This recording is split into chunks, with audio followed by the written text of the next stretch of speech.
This project does not take me 8 hours. So we're live. Hi, everybody. I might delay this just a little bit, the actual start of the program, mostly because my computer has decided to do a virus scan.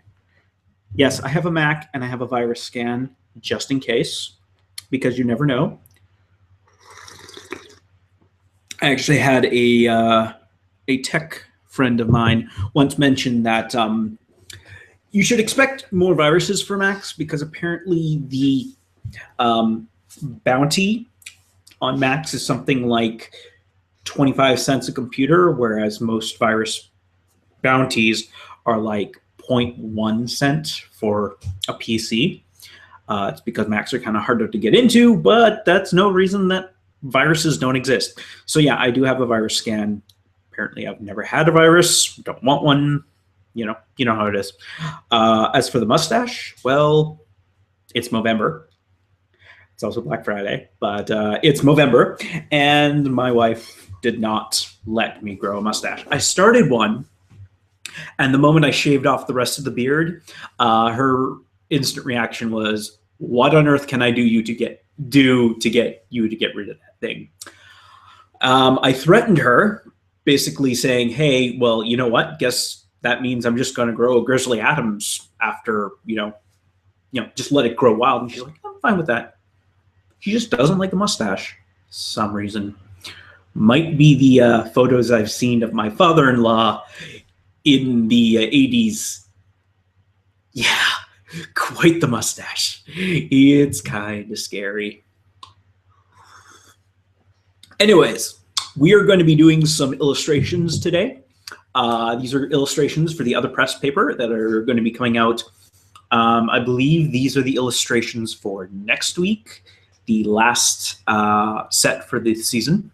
I already have an illustration done for them. It's one I did last week, but the article got pushed to this week. That's on it's basically on bringing animals back, sort of reverse engineering extinct animals. It was actually quite an adorable little thing. I'm gonna pull it up right now, maybe. I'm gonna open my Photoshop. Anyway, there will be some screen sharing here. You're not gonna just see me doing, drawing like, you're actually gonna see my drawings. That's the intention of this little exercise. Also, this is nice because it kind of puts me under the gun because this is like the one thing I have left to do this week. Comics are all done already, and I want to experiment with live streaming, having fun with this. So yeah, as you can tell, since I'm waiting for Photoshop to boot up, this is Cloudscape Comics, the Cloudscape Comics studio, where I work all the time. It's a gorgeous November day. Freaking cold though. I'm pretty sure that window has a giant draft and it comes right here. So there is a chance a little bit later when the sun goes down, which will be in like an hour or two. Yeah, it's going to get pretty cold. I might switch into the sweater. I'm wearing, of course, one of Sam Logan's shirts. It's sort of a thing I want to start doing. I want to wear more raccoon shirts just because I love freaking raccoons. They're kind of amazing. They're kind of my thing. Also, I'm going to apologize if you guys can hear the Twitter in the background. I still have my Twitter up and running, mostly because, well, I kind of want to keep in touch. It might give me a little something to do. Extinct species.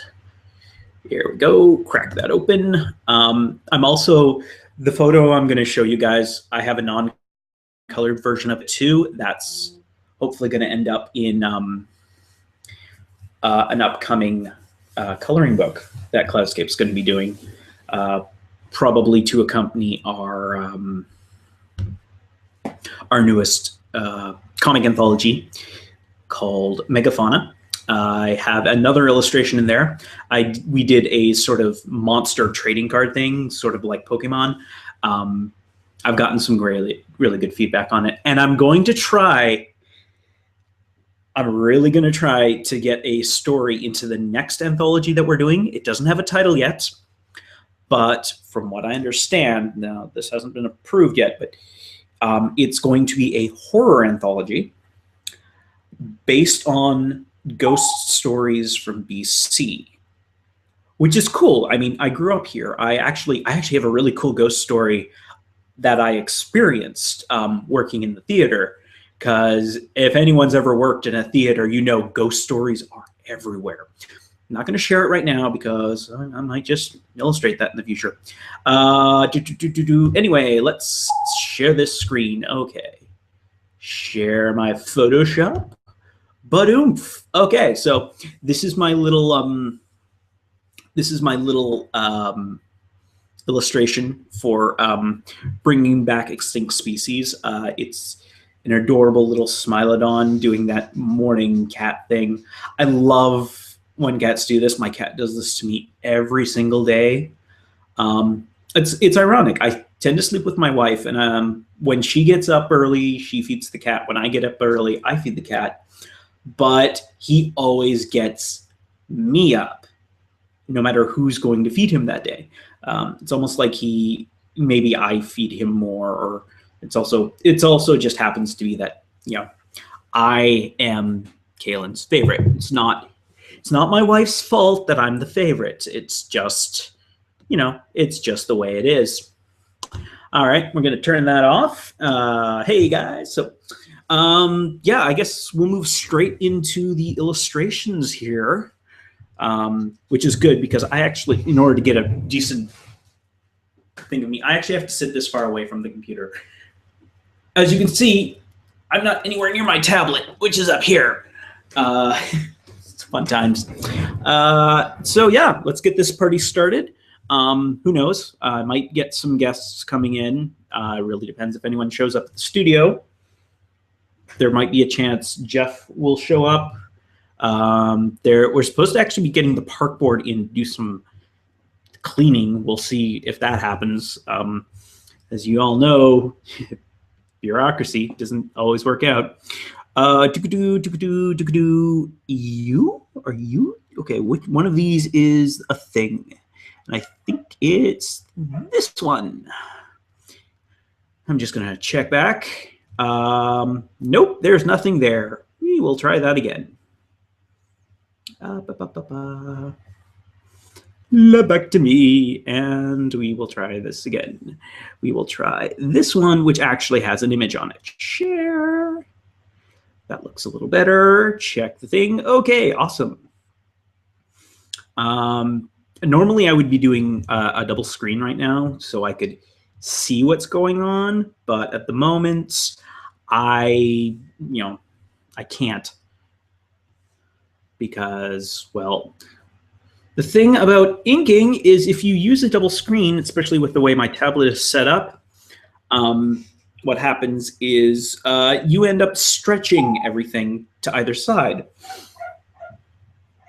Yeah, I hear you, dog. That's dogs outside in the park. It's not a surprise. So I'm just going to cover the illustrations with you guys. This is going to be the cover. It doesn't look like much now. It's just a pencil faded out thing.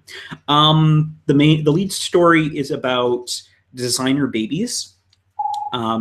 And I had a talk with the author of the article, and she's going to do sort of a Gattaca thing. So I have this sort of baby in the foreground who's going to probably be normal baby colors. I'm going to add a little bit of extreme shading to it. And in the background, I'm not quite sure if you can see, but I've got some of the elements from the Gattaca posters, the double helix, and the egg planet thing going on here. I'm not entirely sure if you can see my my mouse, but you will be able to see it once I start drawing. I think it's, yeah, probably not. Then I've got my review for Flux.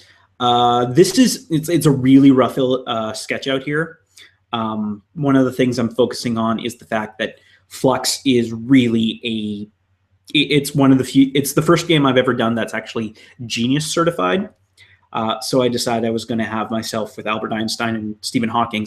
I'm probably not going to do Stephen Hawking, just because I need to I started sketching it out, and it ended up becoming too long of an illustration. So what I'm going to do, I'm going to do Einstein, myself, and the Creeper. Of course, if you've ever played Flux, especially the expansions on Flux, you know about the Creepers, which are cards that can really screw you up. And if you've ever played Minecraft, you know a Creeper in Minecraft can really screw you up. Like, seriously, I have no problem taking on zombies or anything else. It's those freaking Creepers get me every time. And finally, my final additional illustration. This is an article about creative ways to hide presents, specifically how to wrap presents. This is something my little brothers would do to me all the time when I was younger. Hide a small gift in a large item. So I've got a very Christmassy setup here with a girl in a box full of peanuts with a gift card, but the box is huge. I've actually drawn her. It's almost a TARDIS box because look, her hips are going to be downish here, whereas like her feet would probably be all the way down here. I think I'm actually going to start with the cover because there's not a lot. This is one of those covers where the inking, there's not actually going to be a lot of inking involved. There's going to be a lot more involved in the color side. So I'm going to just start by laying out the nose and the eyes. If anyone's wondering, I'm working with an old, and I do mean old, this thing's probably 6.5, 7 years old. Whoops. I just realized I hadn't actually set this up properly. Template that without a dim image, and there. Okay. I always template the sketch in, so when I port it out, the sketches don't follow my inks. Yeah, that nose looks awful. You're going to see me doing that a lot, by the way. The undo. And then single eye, double eye. I love this goofy eye thing. I really need to teach myself how to do new eyes, like different kinds of eyes. As it stands right now, I basically have 3 kinds of eyes that I do. One is the sort of goofy semicircle eye, almost an anime style eye, which is what I use to distinguish men from women. And I also have sort of a evil notched eye, I guess I could call it, where it's just a slit full of color. It's like that. Very simple, but there's a lot of different eyes I want to play with. I would love to be able to pull off a Disney eye.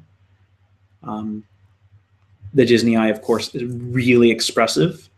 I actually tried my hand at some Spumco style illustrations. They didn't turn out half bad. I actually quite enjoyed them. Okay, let's get that pacifier there. Let's get some big chubby cheeks on this baby. Big chubby cheeks. And like under there. Yeah, I decided to jump right to the inking stage rather than watch you guys watch me sketch. There's a very good reason for that. First of all, it's hard to capture my sketching. I've done it before, but that was when I had my setup at home where I could actually shoot myself at the drawing table, which I don't do anymore because I don't ink by hand. Or at least it's been a while since I've inked by hand. I'm actually going to continue that. So I can just select that, go back to the brush, and I can continue that line. Yay. The only downside is now I have to deselect before I continue here, or that line just continues over instead of giving me that little notch. So, whoop. Little fat legs. Yeah, one thing I really want to work on in the future is my anatomy.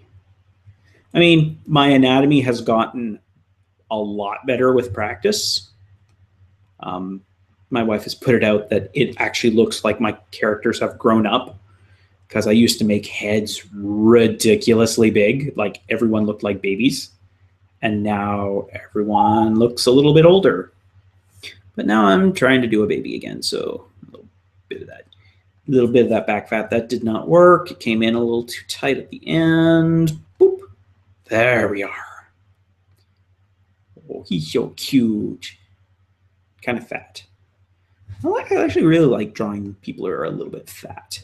It's fun. I'm a big fan of curves, and not just like sexy woman curves. I like the curves that someone who's a little bit chubby has.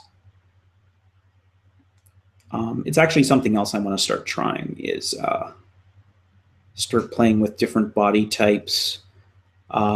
It got to a point where I was way too comfortable drawing certain body types, especially for women. It's a really bad habit I've noticed a lot of guys get. All women start looking the same. And I'll be honest, for me, it was that sort of skinny type. It was like I could draw skinny or really skinny, or I used to be able to draw like chunky women really well, and I just stopped doing it. The one character I had who was a little bit chunkier, she wasn't one of my main characters. So that looks good. I think the head might be a bit too big. So this is why I like using Illustrator. I'm just going to take that body and I'm going to stretch it out a little bit. Just to there. Okay, that's a little bit better. Okay, I like that. I'm going to finish off with the eyes. It's another thing about this eye style is if I want the eyes colored, I have to make them hollow. Whereas with my other eyes, I can actually add rings of color to them, usually with a bit of an airbrush to get that soft edge. It's hilarious. I know what I'm doing when I talk about my drawing. I just, sometimes you don't actually believe yourself that you know what you're doing. It's kind of crazy. Of course, I daily get more and more confident about my illustrations. So I'm going to call this Baby, and I'm going to lock him off so I can not worry about him anymore. I might unlock him to move him. Okay. Now this double helix.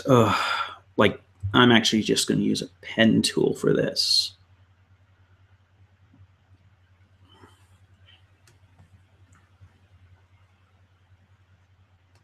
You know what? I just had a better idea. I'm going to draw a guideline straight down.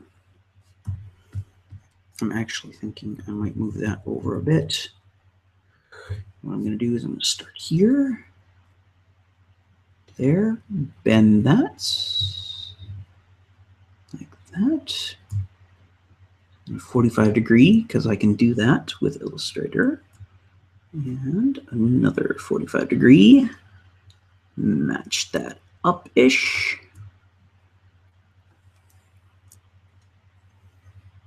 I'm just going to continue down. I'm not super concerned about my stuff being 100% accurate, because that's not, I'll be honest, that's not really my thing.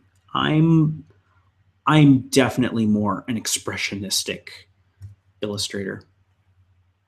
It's actually funny. I've been looking for work here, and one of the things I've seen a couple of times is we're looking for an expert illustrator, and I'm like, what the hell is an expert illustrator? Like, are you talking like a master? Because that's not an illustrator. That's a fine artist. There's a big difference between illustration and fine art.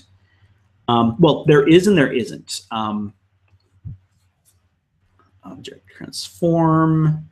I'm just going to reflect that and copy it, and ta-da, sort of a double helix. And now the rest of the heavy lifting on that's going to be on the sidebars. And I'll add some width to it, I guess. Actually, that might be too easy. Let's bump that up a bit to there. And what I'll do, object, I will delete that. Object, expand into a fill and stroke situation. Pardon me. And bump that up. Now we'll do that. We'll do that reflect. Have to actually select it. Transform, reflect. Same deal, copy. That's a little better. And then I can mess around inside. Actually, I'm going to give that a little bit of fill.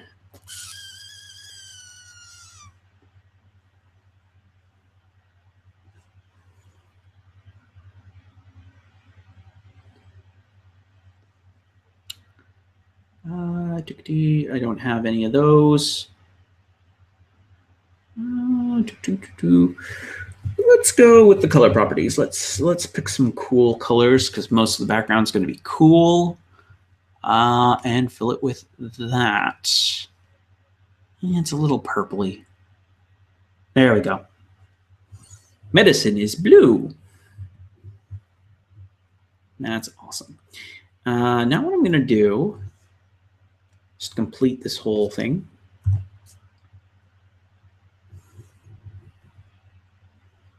Same sort of thing right there. All right.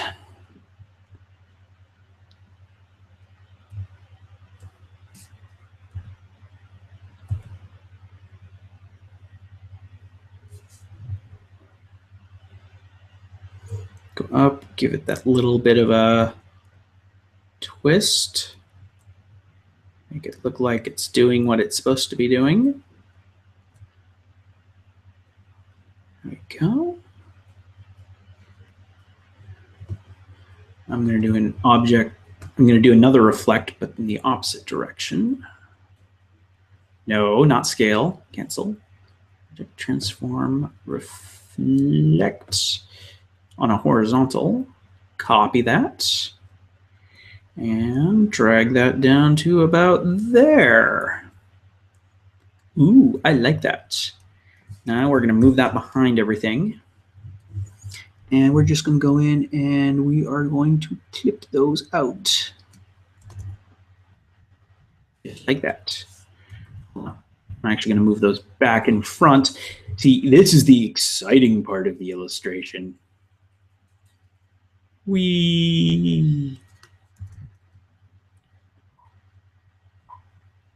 Oh, come on. There we go. That one's fine. That one's fine. Is it?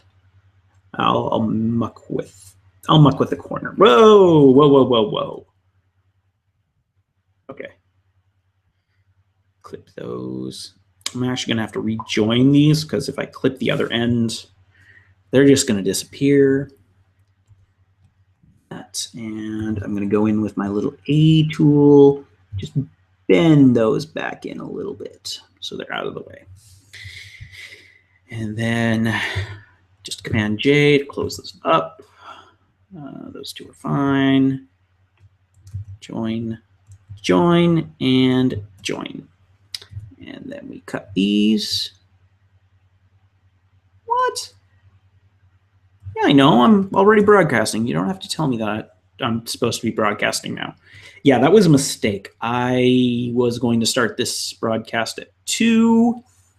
And the reason I started it was set to start at 3 is because I'm an idiot and I misinterpreted the military time. Because I'm an idiot. Okay. Sorry, I'm just looking at this. I'm like, whoa, maybe I can do that. Give it a little more width. But for now, there's that. There's that. And stat. Okay. So what I'm going to do here, I'm actually going to clip 2. Those are fine. Move that to the front. And those ones go behind. That one too. That one should always be behind. First of all, you got to come that way. Move us to the front.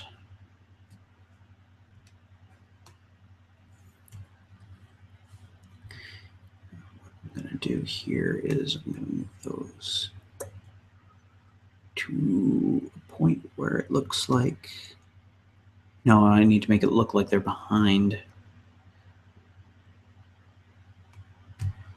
without actually sending them behind. Okay. Scooch da dooch da booch.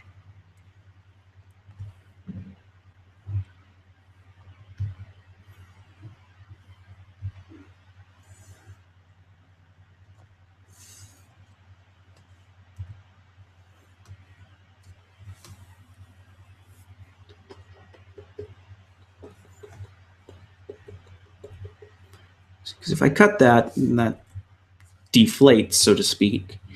That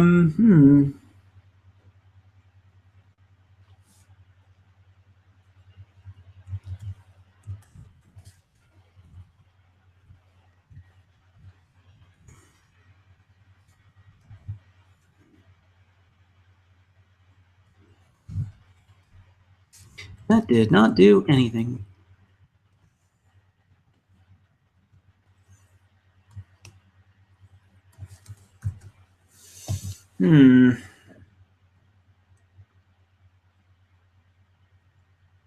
Doesn't look too bad. I mean, sure, if I had spent a little more time on it, I could make it look much better, but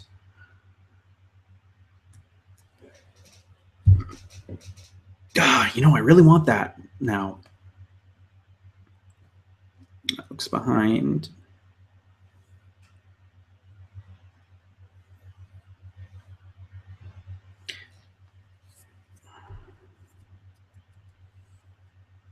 What we can always do is we can always expand those at a future date. But for now, go object transform, reflect, copy those, and just drag that down to here. And because that's exactly what we want, we're going to go back up to here.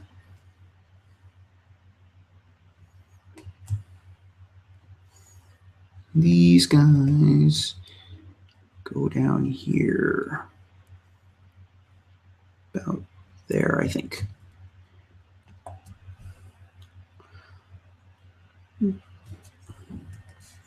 It's kind of helixy. Up we go. I'm going to try and fix that. Ooh. Oh, that's why. That helix is kind of gimpy. Oh, well. No, I have it in my head. No one's ever going to hire me to do technical illustrations because I kind of suck at them. I kind of really suck. But you know what? So what? I don't think anybody minds. I know I don't mind. Boop, boop, boop, boop.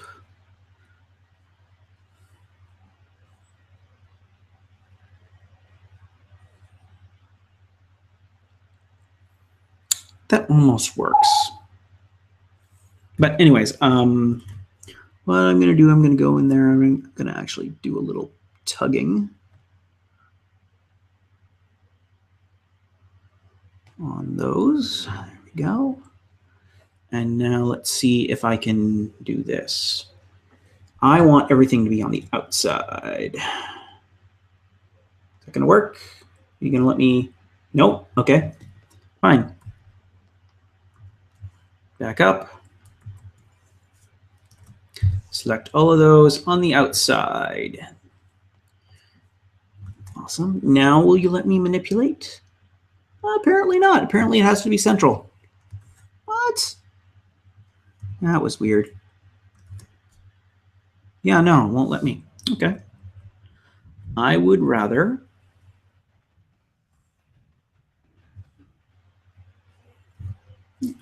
just go in and do my manual tugs. Tug. Pull. Give it a little depth. I'll go back and fix that. Technically, I normally what I do when I do this kind of stuff anyway is I go in. That's a square. That's not what I want.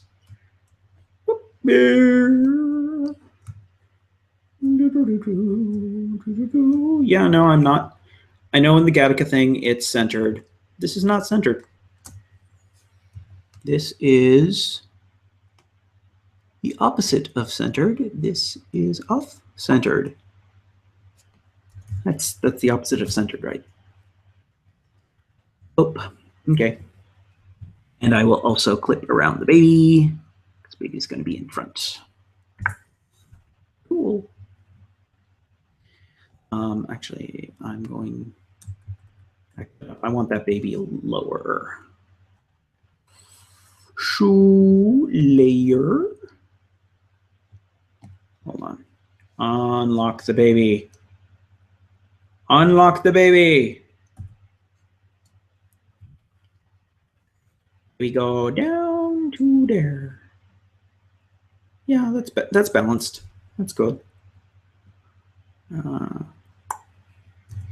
And we're going to clip this. Awesome. And I'm going to do that Ring of Saturn thing.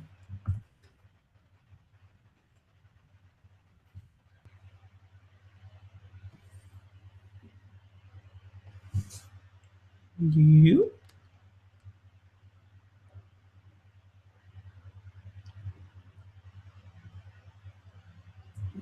And we go touch smaller. There's enough implied there that I'm not too worried about it. And we will clip right there. Okay.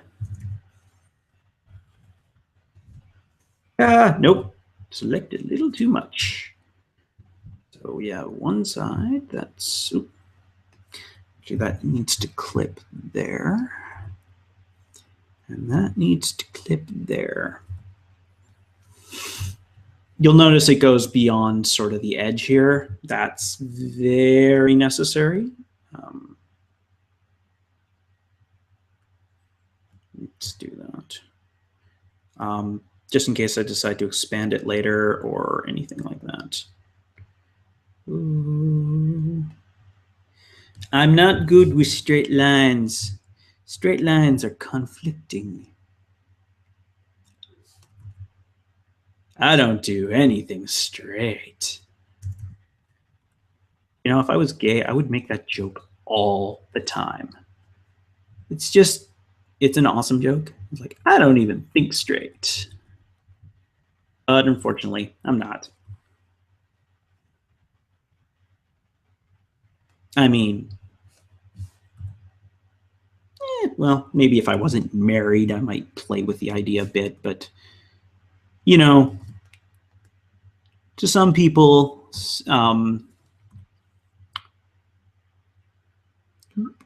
sex is sort of a fluid thing. I'm starting to realize that the later on in my life I get, the more comfortable I am with the concept of things like homosexuality and bisexuality. And I think probably now, if I had to sort of change things, I might, no, you're not the one I want to move. I might consider being bisexual. I might actually be bisexual. I'm just in a state where it's like, nah, well, I'm married now. Not much you can do about that. Well, there's also the fact that I find women really attractive. And men, it's sort of few and far between thing. I'm wondering. Whoop. Oh, that's an ugly looking spermazoa.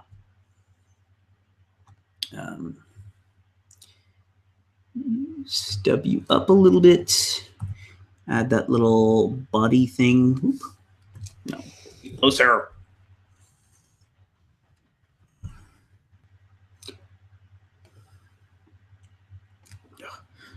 You're ugly. You're a disgrace to your future prodigy. Prodigy? Kids. Future offspring. There we go. That's not too bad. I'm actually going to add a little width to this. This is weird. I'm actually doing the width thing kind of early on this as well. Normally, I don't even think of the width until the second round.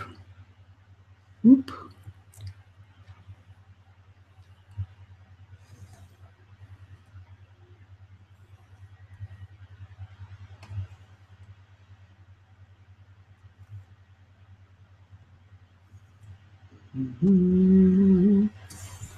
Yeah, the heads should all be uniform. I think the tails are going to be all different.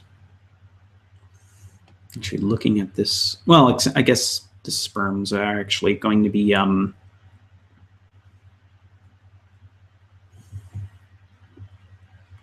going to have some bits that are going to need to be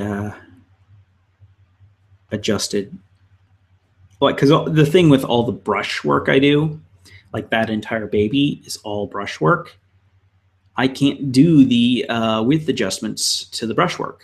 It's just the way Illustrator does it. I think even this version, there is a way I can get the pen pressure to do that.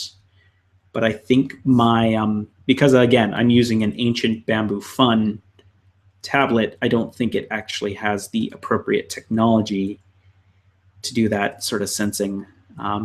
I've been contemplating upgrading to an Intuos, or what I was really hoping is get a decent enough settlement from my back injury that I can upgrade to one of those Cintiq hybrids, because that would be kind of awesome. But it's a situation, we'll see, because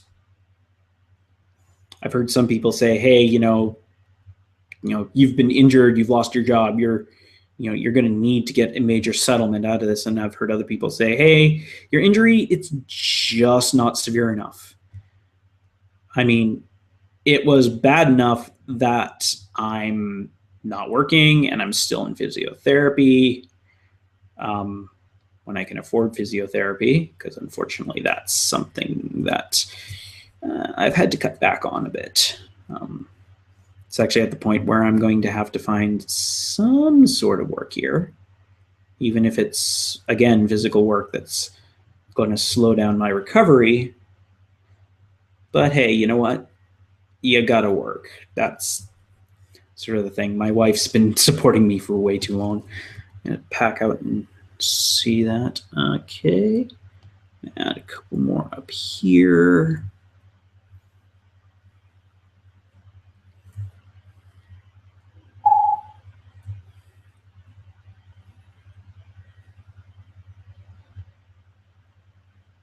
Whoop.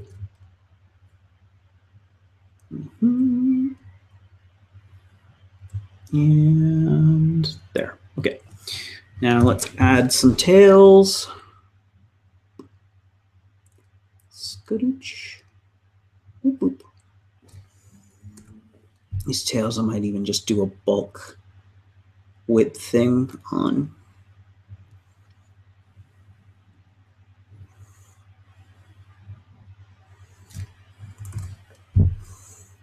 Okay, this is actually turning out fairly good. And again, the color is going to do a lot of heavy lifting on this. You know what? At this point, just where I am in this process, I think I'm just gonna freaking finish off this ink.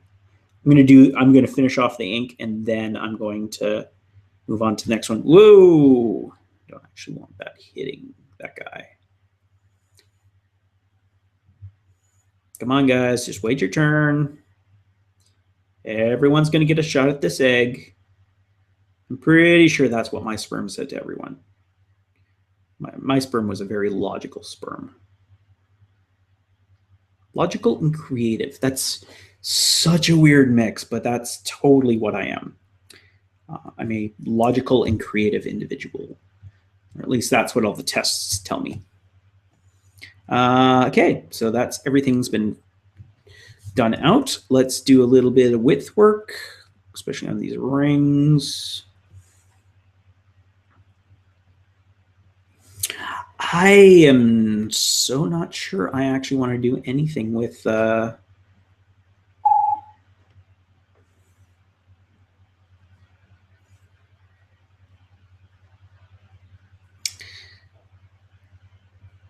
know what? I think it's good enough. Well, yeah, I think it's good enough. I'm not too worried about the double helix. The double helix, the main point of an illustration, I was going to talk about this back when I was mentioning the expert illustrator thing. The whole point of an illustration is to communicate. If an illustration does not communicate, it's a bad illustration. But if an illustration communicates, even if it's not well drawn or really abstract, it's still a good illustration. My suggestion, if anyone is watching this, check out Wednesday's Rachel Maddow show. I believe it's actually Chris Hayes running the show that day. All those are going to go pointing the other way. Switch it around. There we go. And a little... Yeah, that looks good, though that one's a little crooked. But yeah, check that out. The opening segment had a really good talk about the New Yorker illustrations, including some New Yorker illustrations that I found really beautiful. The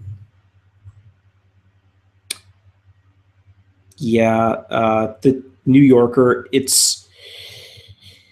the New Yorker's always, its illustrations, especially its cover illustrations, have always been sort of like really bang on, especially with the Pulse of the Nation. And hey, you know what? I would love an opportunity at some point to do a New Yorker cover, but you know what? I don't even think I could get a New Yorker comic done.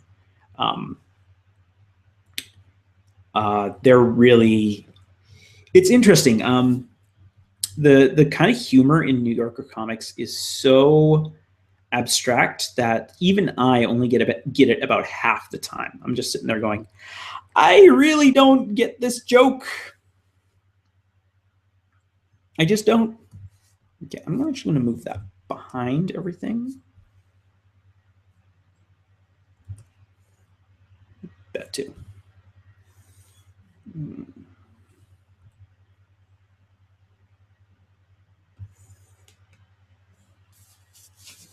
Okay. What?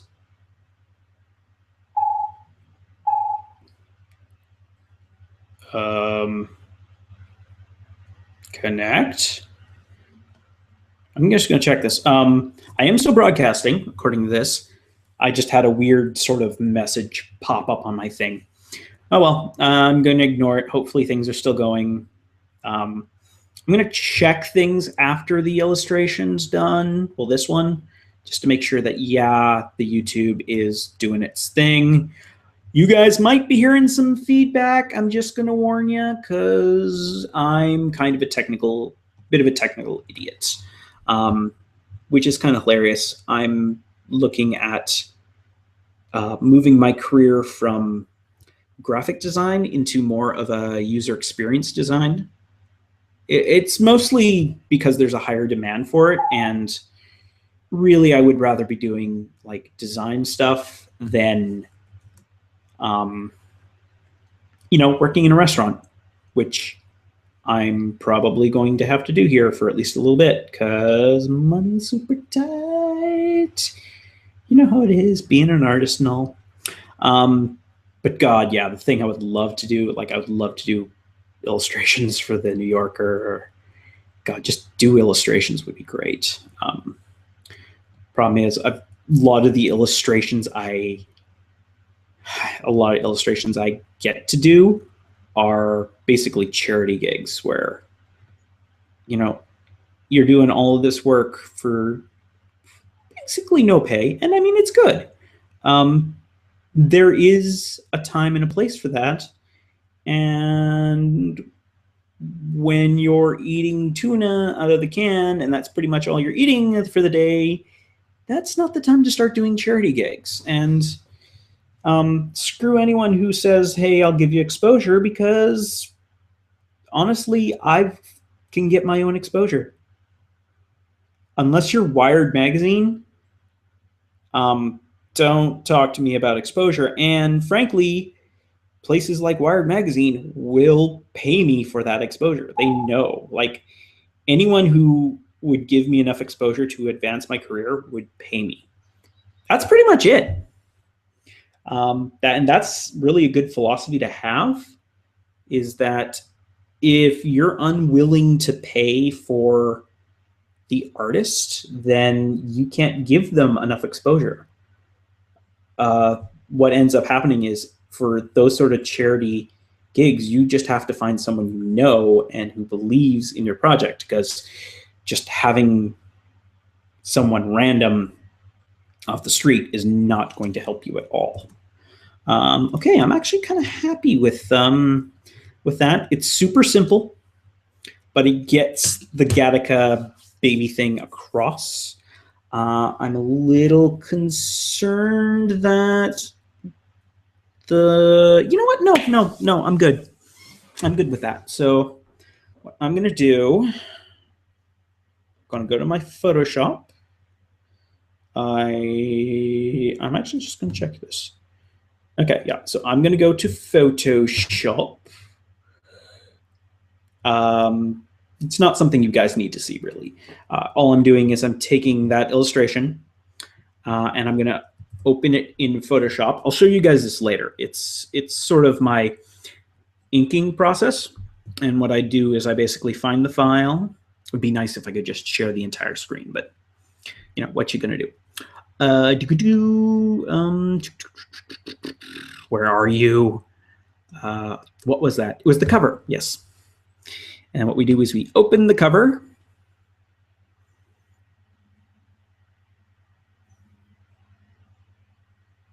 Actually, you know what? This one I'm going to have to do differently, and I'm actually going to share this with you. I just realized because it's the cover, I do it slightly differently. So we will screen share Photoshop. Share that. Hey, look, it's the cat thing. So what I'm going to do is I'm actually going to open a template I have for the cover. Cover template. Comics chart.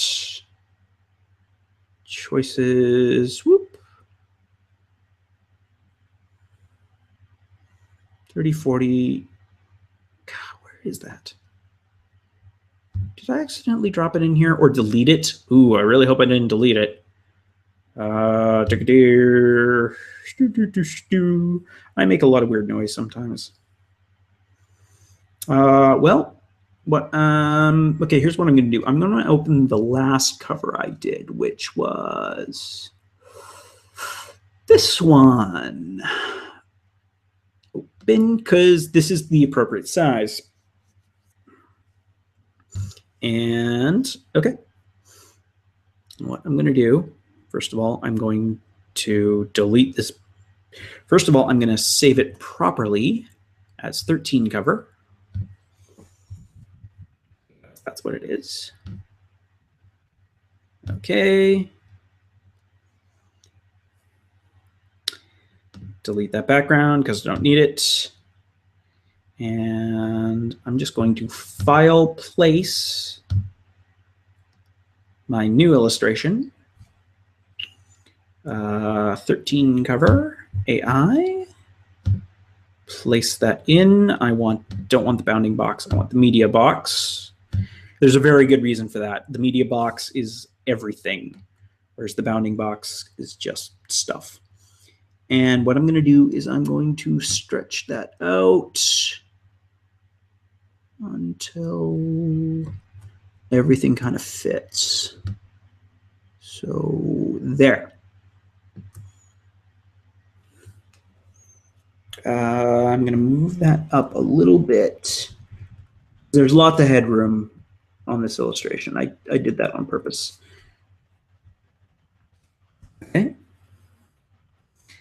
Save as a smart object. I'll J that. So I have another smart object.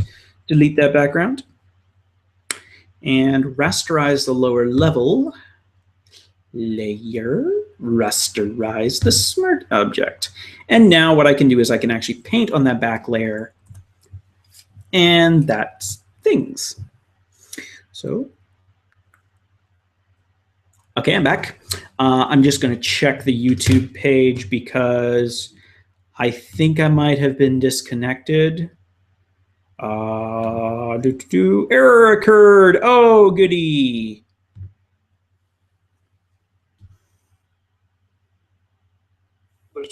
Smart object. Delete that background. And rasterize the lower level. Layer. Rasterize the smart object. And now what I can do is I can actually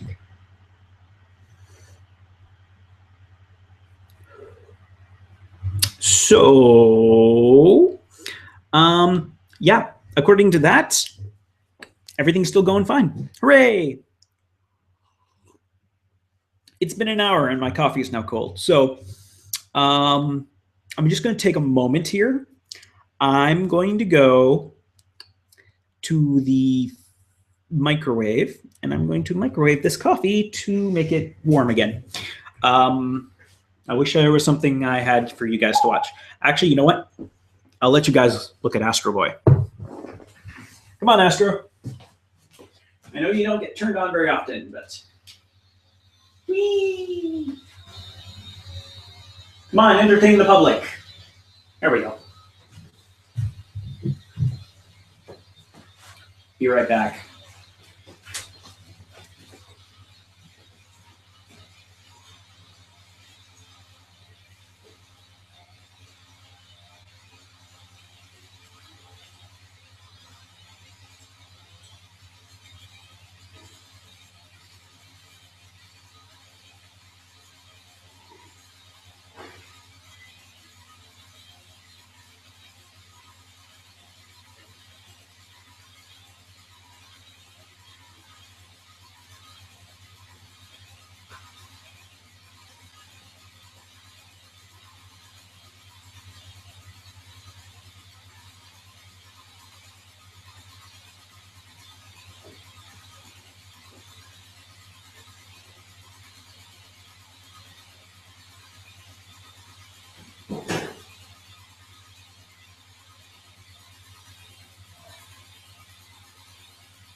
It was really cold. Just one more minute.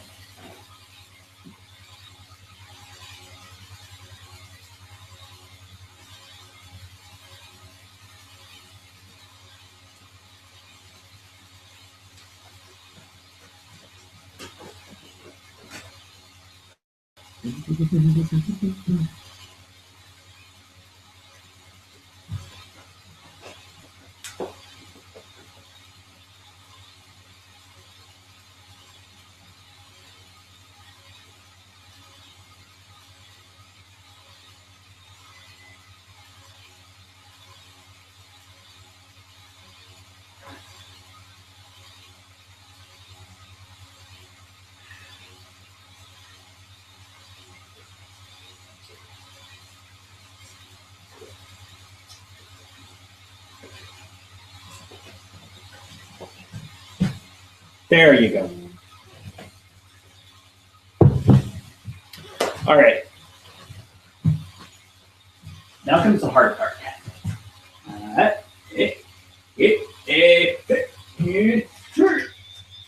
Thank you. Okay.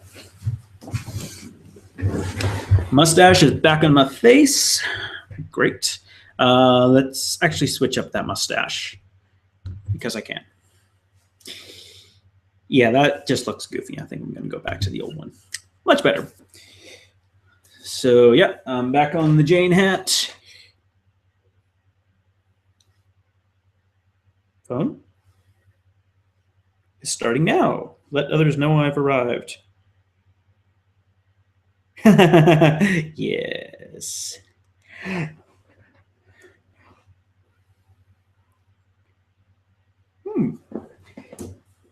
Okay, everybody. So I'm back with the live stream. Right, let's go back to things. Yes, I put on my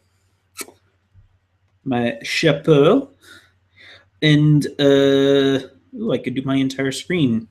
That's interesting. But I think instead I'm going to just realizing I have two images here, and I'm not sure which one is actually the thing. That one, that one, that one. There we go. Okay. So that inking is done. So we're just going to close that off. Let's move on to this. Got my little pen thingy here. Actually, you know what? I'm going to go back. I haven't actually shared the screen, apparently. I'm just going to do the entire screen. That was a mistake. That was a giant mistake. Or was it? Boop, boop. See, because I can't actually look at it because of the thing. Okay. That was fine. That was fine. What are you doing? You're doing great. You're doing fine. That's Photoshop. That's not what you need. There we are. All right. Now you guys can probably see my mouse and all the other things I've been doing, which makes a lot of the comments I've been doing make some sense. Anyway, so again, this is a fun little illustration. This is going to be great. There's a lot of little details to this one. Because of course I decided to do all the little foam peanuts because I really wanted to make it look like so completely and totally crazy. And again, this is that other kind of eye I was talking about. Really simple. The only problem I have with this one, and I have it with the other one too, is when it comes to doing the whites, because it's not closed in, my pupils sometimes stray out a little bit. And so sometimes they end up looking a little cross-eyed.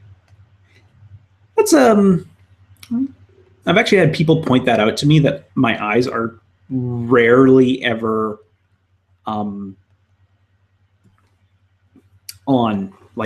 target, so to speak. They're always a little cross-eyed, and the eyes are a little different sizes. And you know what? I don't mind that. That's just all kinds of fun. All right, so I'm going to do that hair in here. That was a bad one. That was a bad stroke.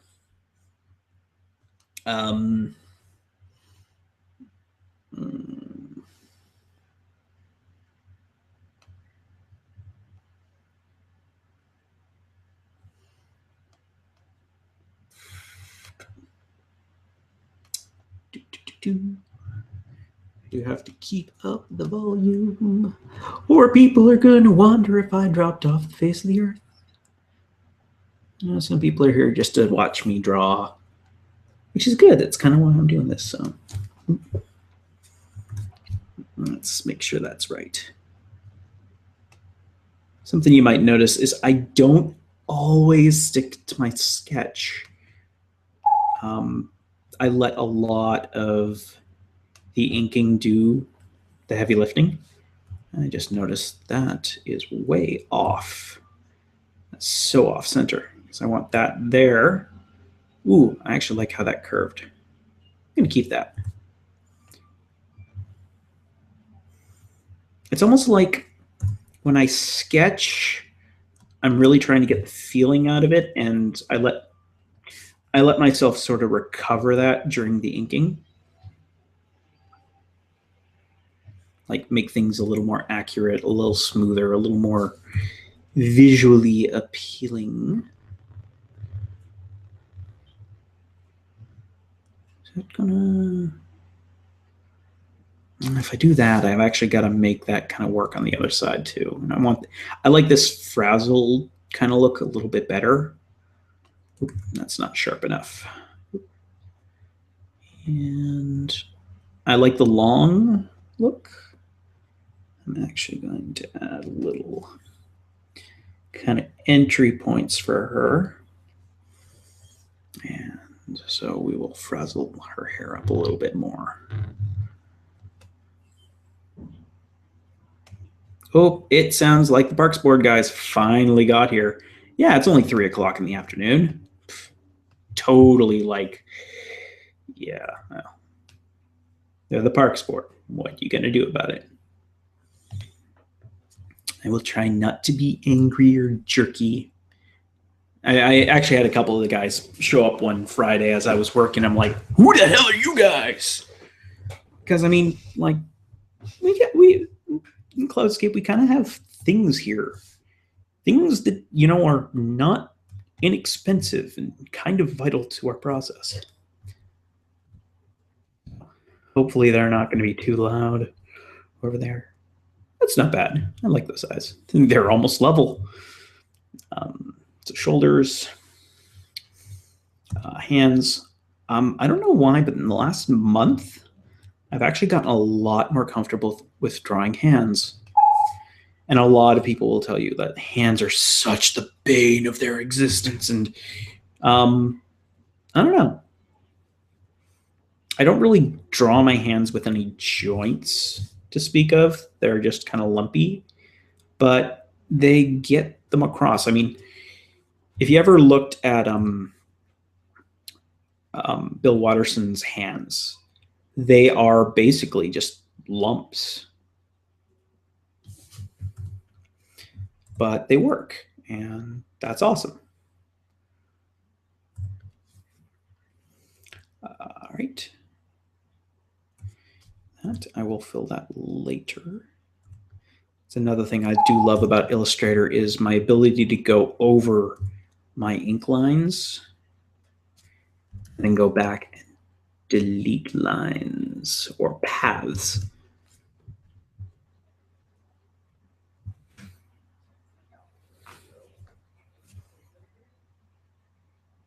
That's about right. Then there's this finger. I think I'm gonna go that, like that. There we are. Yeah, that's not bad. I like that. Add some of these emphasis lines. And I'll use the pen so they're straight.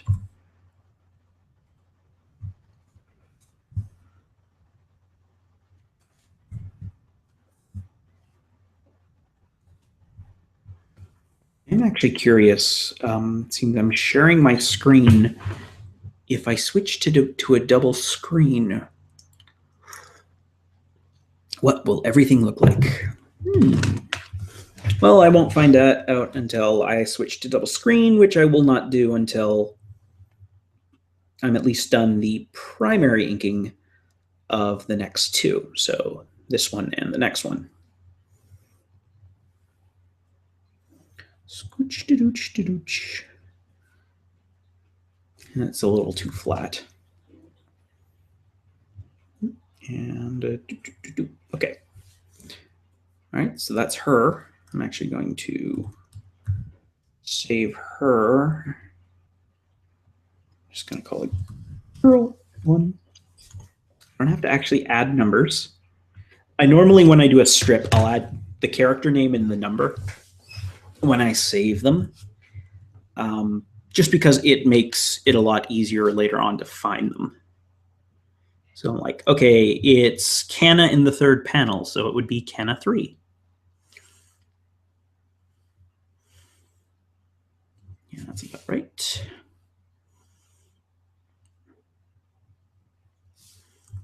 Little more wave to that.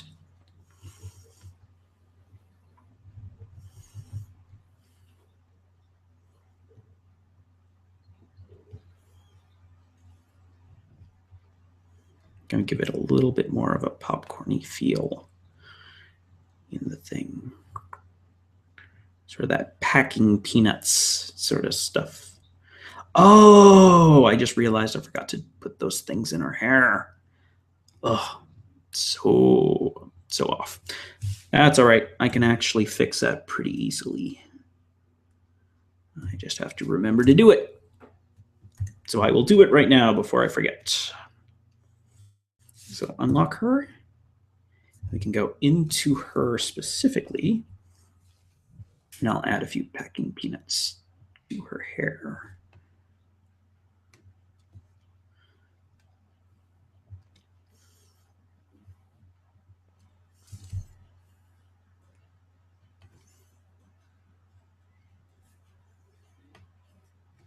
Probably her clothes too.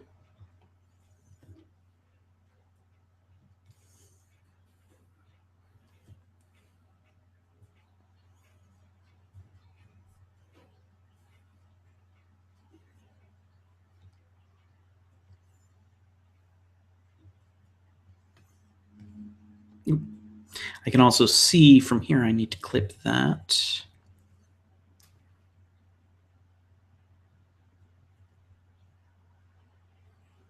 Doop.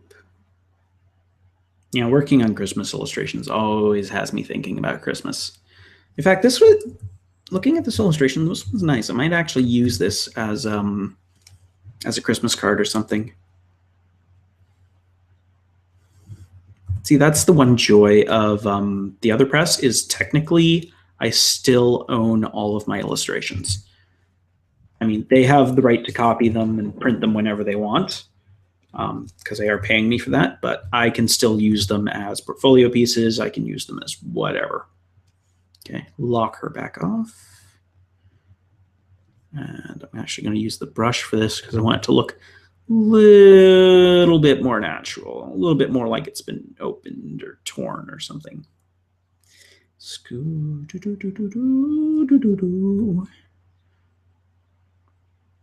Yeah, at this point I'm almost forward to, there we go. I'm almost already thinking about what I want to do with my afternoon, assuming I have one. I mean, the thing I love about illustrating is I've gotten so good at it. We'll put good in quotes, but I've gotten good at like getting it done fairly quickly. Like I think I've been doing this for just over an hour. I've already got one inked.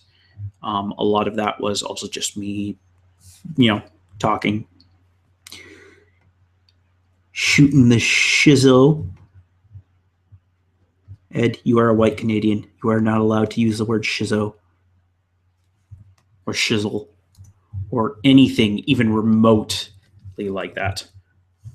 Remember, when it comes to rappers, we have Drake and Snow. And very few people will consider either of those guys rappers. Well, I mean, maybe Drake. Snow, well, maybe Snow. I mean, they're kind of their own unique thing. Oop, that was not supposed to be a straight line. That was supposed to be that line. Okay. I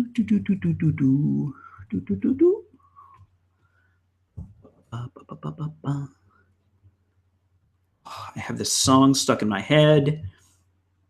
I kind of want to play it for you guys, but I'm kind of keeping this PG. Yeah, sorry. I am a huge fan of Garfunkel and Oates, and some of their songs, though extraordinarily dirty, are freaking hilarious. Brush, there we go.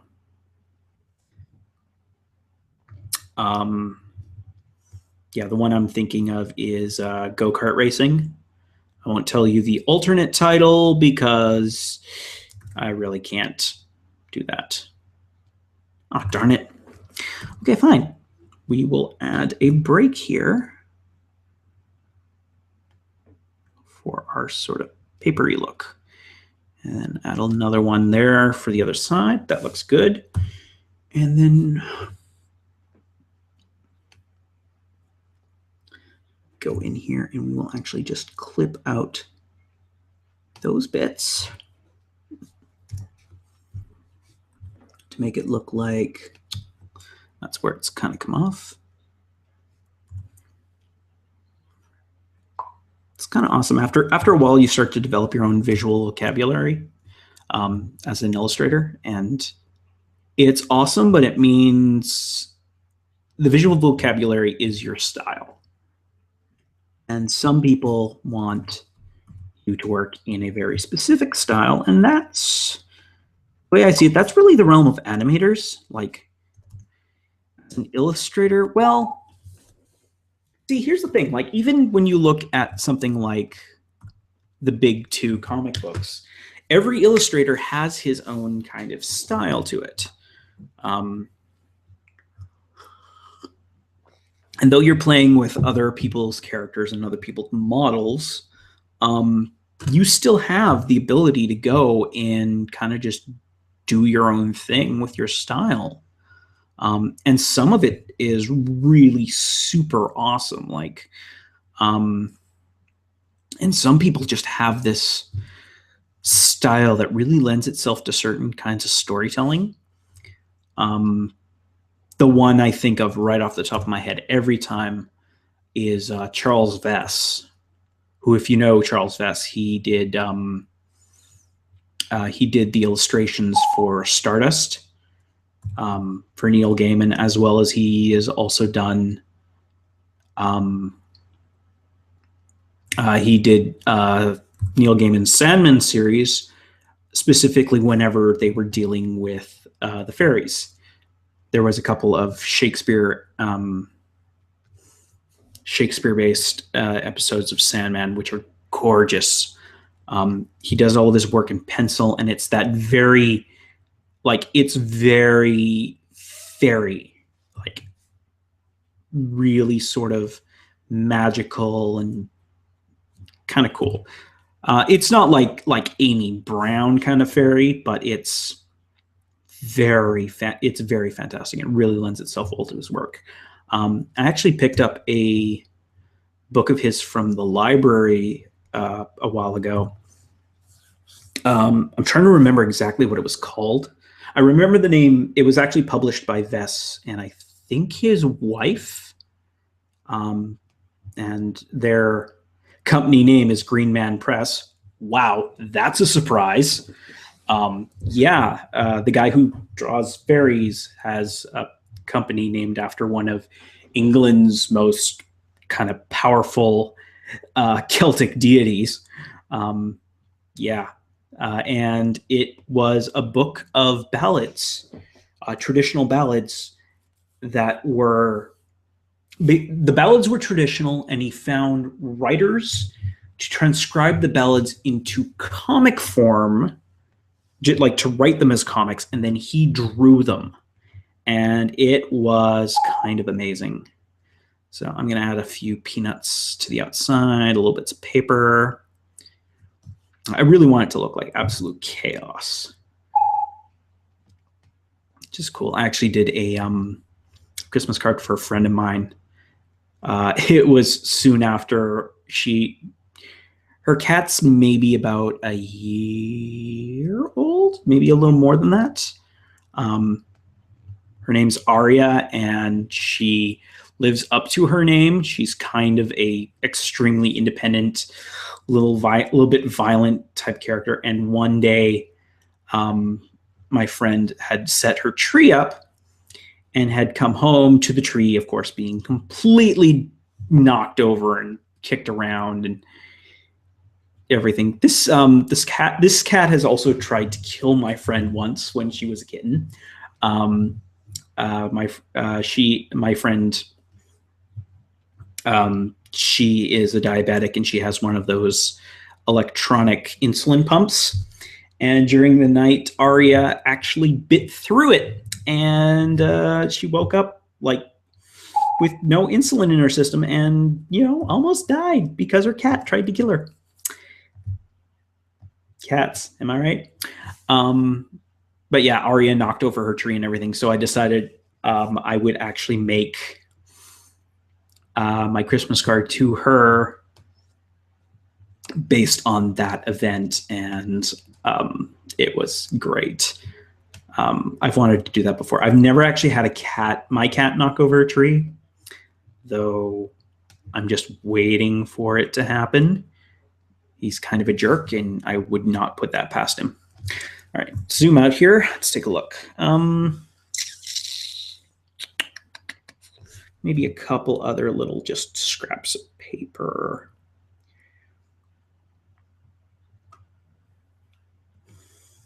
Then maybe one here. I'm gonna block that off as gift. And the tree. I'm not sure. I think I might just make that tree a background piece. Also, I'm going to move that out of there. It's kind of throwing off the perspective of the piece. Yeah. Thinking.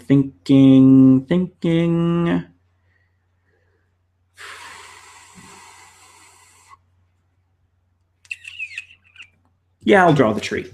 Okay.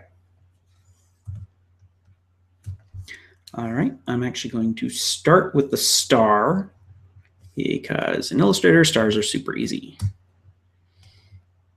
Boop. And then we just go down here. Make sure we end at, I'm actually going to give that a little piece. A fun thing I did last year is I also animated Christmas cards.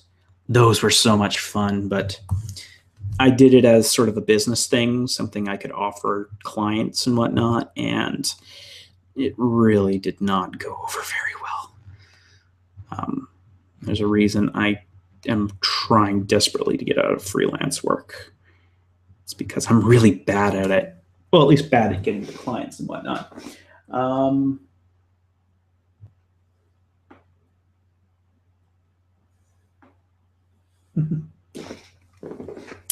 Oh, hilarious friends and their hilarious text messages. Sometimes I get the weirdest things popping up on my my phone messages from my friends. You know what? That kind of reminds me. I'm supposed to be organizing a Secret Santa for all of my Times Past people. I haven't even called everyone to invite them to the party yet. I'm a horrible friend. Oh my God, what have I done? Oh, well. I'm working right now.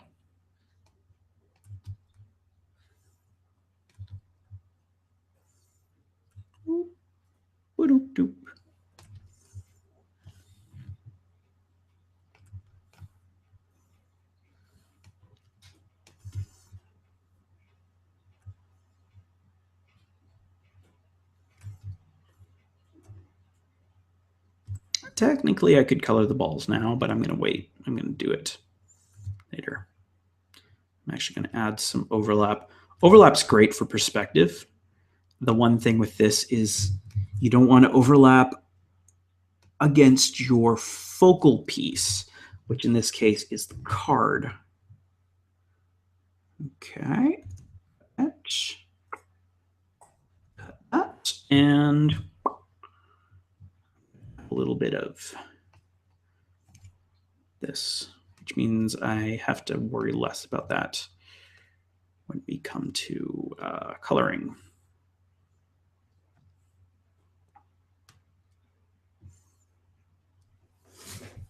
I think that's good. It's not too busy. It's tall. My illustrations actually have to be tall just because of things. I guess you guys can actually see my little Twitters as they pop up now too, which is kind of awesome. All right.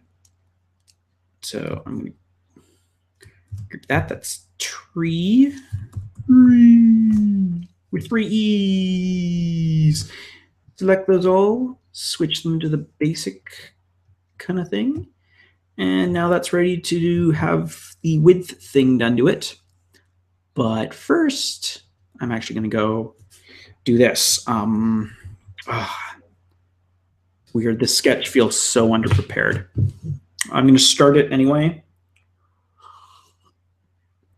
If I need to do Hawking's, I will do it. But I will focus on the chairman of the board first. Ooh, I got to pick my pen.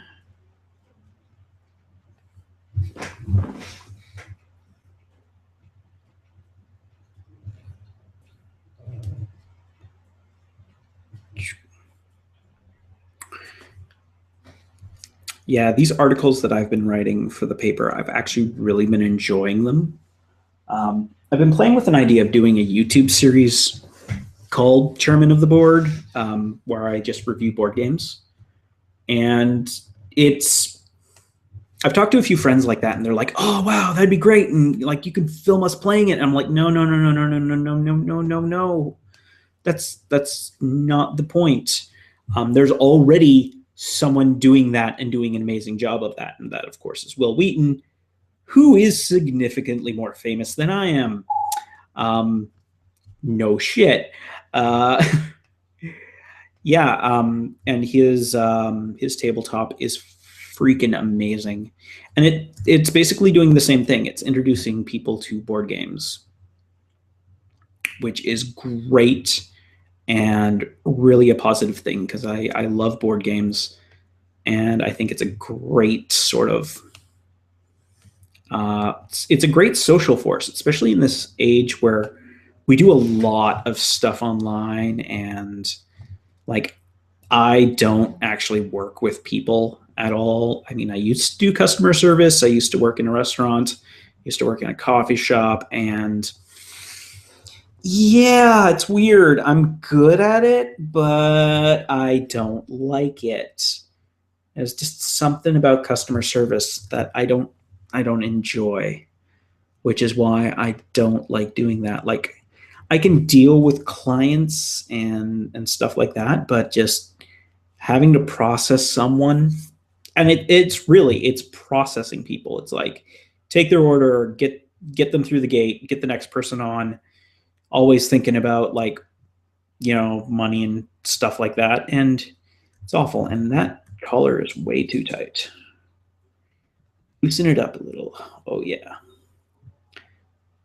It's actually something about me. I love wearing a suit and tie, but I never am buttoned right to the top. Never, ever. I always keep my top button loose. It might be because I have a fairly thick neck. I'd like to think that comes from years of judo and also being slightly overweight. But you know what? I don't like those hands at all. Seriously, how on earth did this sketch get through the editor's process? Well, that's right. I don't have an editor. That's why. Luckily, I know how to get around this kind of thing. I just keep I'm drawing and hopefully no one notices. Scoops to doops to doops. I also hate I hate drawing.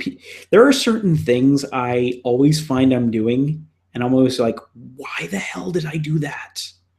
One of those is drawing people holding cards. People holding cards and um, people holding cards and people on the phone. Especially now that we're all like on cell phones. Cell phones are not easy to draw and make them like look good. Because they're usually just like squares.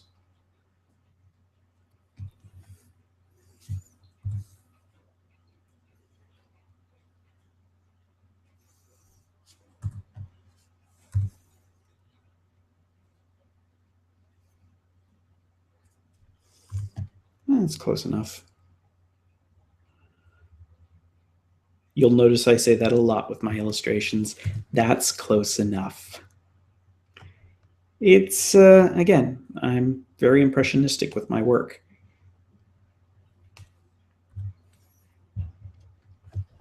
Also, you really have to budget your time. For these illustrations, I'm only making like $100 a week. So I cannot take forever to do these. I mean, technically I could take forever, especially today. I don't really have anything else on deck. But I mean, I have a lot of other things to do, like napping and playing Minecraft.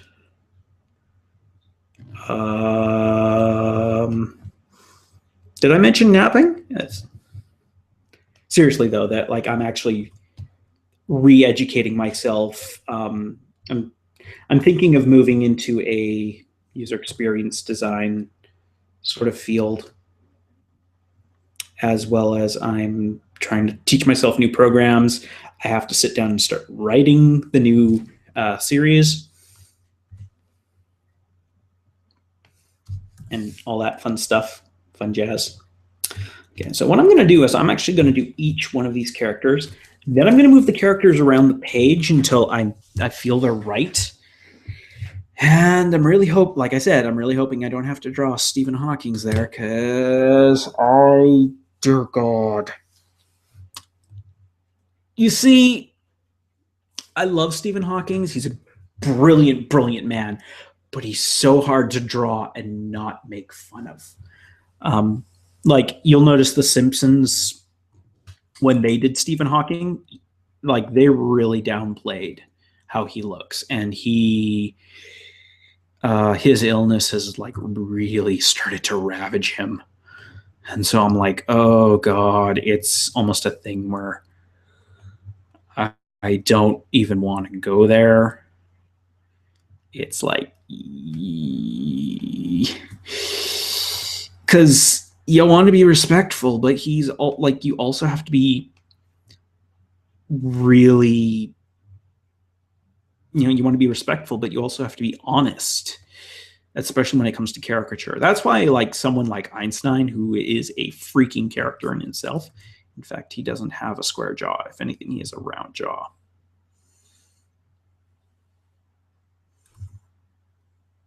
That's better. I freaking love Einstein, actually. I'm going to do a slightly older Einstein, so I'll draw those crazy things under his eyes. I also, when I sketched Einstein, I did him so big. Oh, so crazy.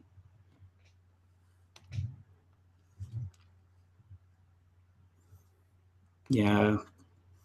It's also weird. I've been dealing with a fair amount of death lately. It's been kind of strange.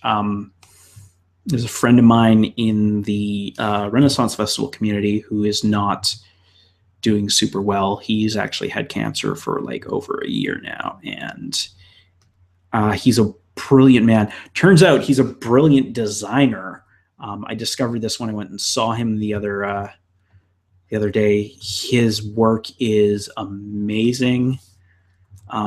He was both a fine artist, again, very fantasy painter stuff, but really good. And he's been like doing sign work and stuff for years, and only had just retired when I went and saw him. He's been like sick for months and just retired. So yeah, not looking forward to that call. And someone else I know in the pirate community actually just passed away. I don't know if it was yesterday. I think it was yesterday, or like really like not very long ago. And it was a situation where heart attack was not healthy enough to recover or react or respond to any of the treatments. And 5 hours he was gone. And that was sort of a shocker, like that sort of instantaneous thing. I've already had sort of my experience with mortality this year, with my car accident. I mean, it was a minor accident, but it could have been so much worse. Just someone's momentary lapse in judgment, and that could be it. You could be done. So, you know what? In the end, you got to really look at your life and say, okay, like, am I happy with the life I've lived? And, you know, it's kind of weird. I actually am very happy with how I've lived my life. It's been kind of a wild adventure on a budget. But yeah, no, it's been awesome. I've met a lot of really cool people.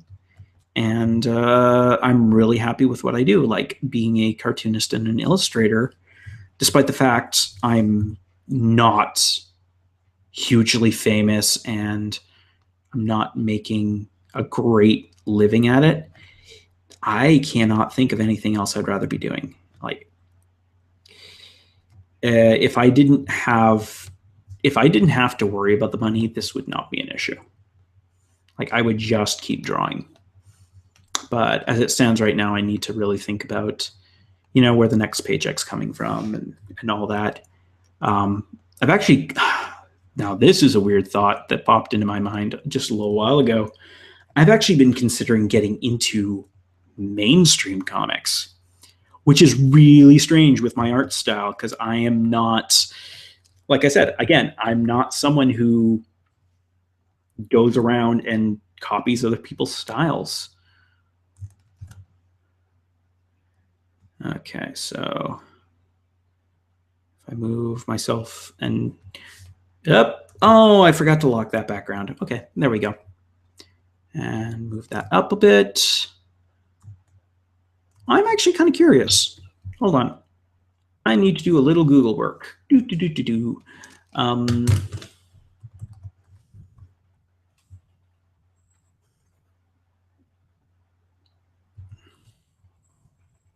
Einstein.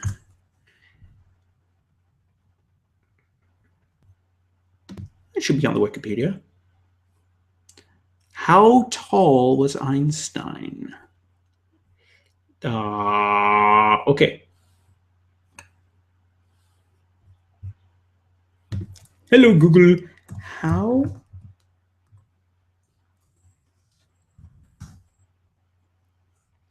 tall was Albert Einstein? He was 1.75 meters. I am taller than Einstein by 1 centimeter. No. Centimeter. Yeah, 1 centimeter. I am 1.76 centimeters. Apparently, I'm taller than Hitler, so screw you, Hitler. Okay, that's good to know. In this illustration, I am looking significantly taller than Einstein, but whatever. He's also farther down the table, so speaking of which, let's draw that table. Let's draw it like that. And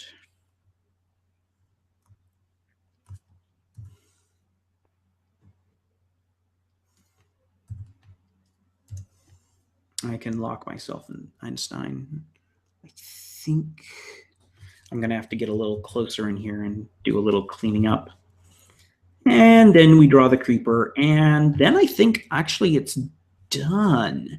And we can get to the fun part, the coloring, which actually goes, I tend to find the coloring goes pretty fast.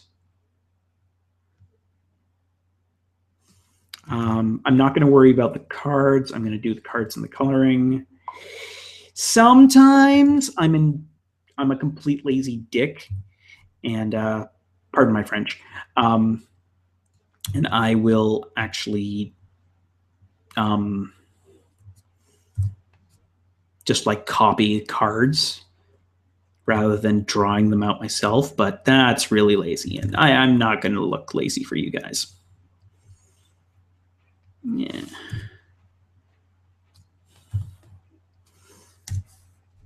He says as he's about to take this card and just copy it over there.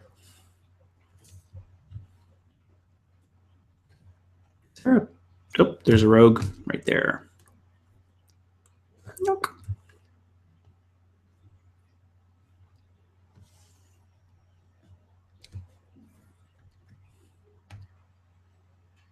Oops, I reflected that the wrong way.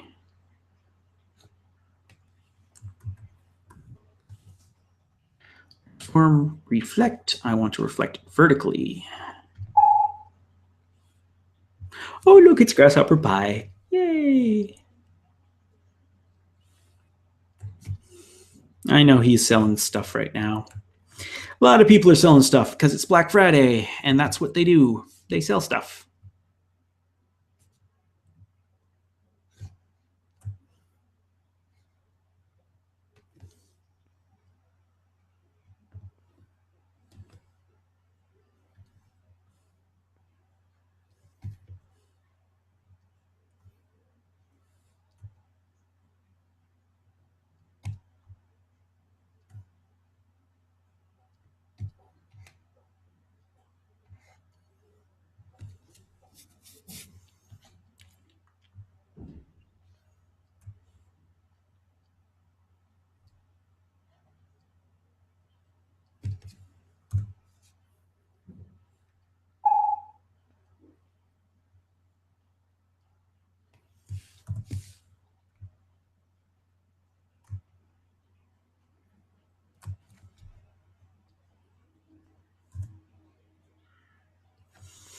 Why do I always draw cards?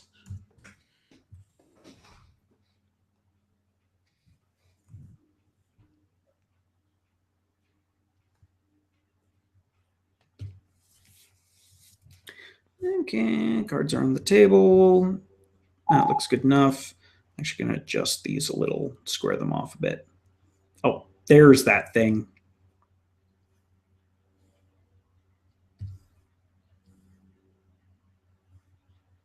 Hooray! I did a thing. Okay. I'm happy with that. I have a nasty feeling I'm going to have to go back and take a closer look at the creeper. I'm not quite sure I got him right. Ooh, pardon me. It's the coffee. The coffee is making me burp. No, the coffee is also ancient. I should actually make myself a new pot. But it's 4 o'clock in the afternoon, and I'm kind of approaching the finish line. So, okay, so I'm going to cut that. I'm going to group that as the table. Before I get on to the creeper, I'm actually going to adjust a few things with the chairman here.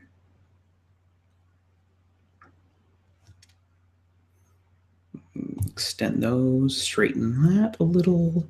And that tie, way too wide. I do not have ties that wide.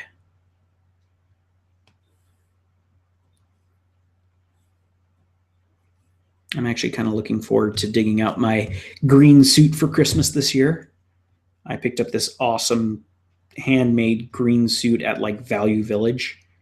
It was awesome. It fits me like a freaking glove. It is my new favorite thing in the world. I really wish I had an opportunity to wear my suit more, but I don't. So, okay, lock that, save it. And we're going to paste those back in because that's part of the creeper. We will start with the creeper's head, which actually should go more like this.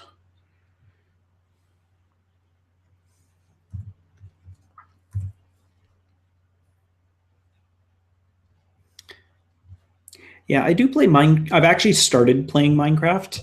I know I'm so late to the party on Minecraft, but no. But I actually do quite enjoy it.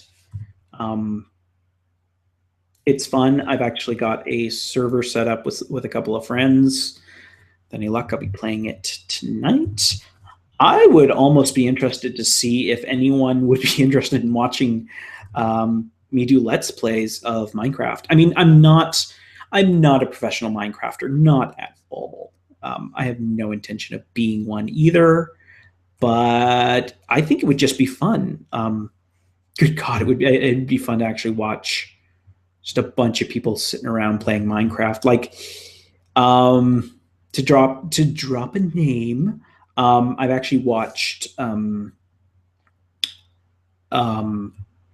Oh my God! I'm so sorry. I forgot your name. Oh no! Oh no! I'm such a bad web cartoonist. Scott Kurtz. I've watched him actually do DMing games, and it's kind of interesting to watch. Just watching someone play a game that they like playing. And again, like I would love to just do a board game, my own board game channel. I have some ideas for it as well. I don't want to mention too much here, but I am also thinking of using it as a vehicle for my wife because she and I don't actually do much together, and she wants to become she wants to get into acting and all that, and that's really hard that's hard for anyone to do anywhere, but especially if you're in Vancouver, it's tough because there's not tons of opportunities. I'm going to make that creeper bigger. He should be up to like there. He should be actually kind of intimidating. Creeper. And if any, I think I mentioned this earlier, but if anyone doesn't know, creepers are actually a kind of card influx, which is why I have a creeper. And just like in Minecraft, a creeper influx just ruins your freaking day all over the place. It's going to be probably really hard to do the color for the creeper. Actually, you know what? I'm just going to reuse this line so he looks more blocky. And then we will cut here and here. And I didn't actually cut that.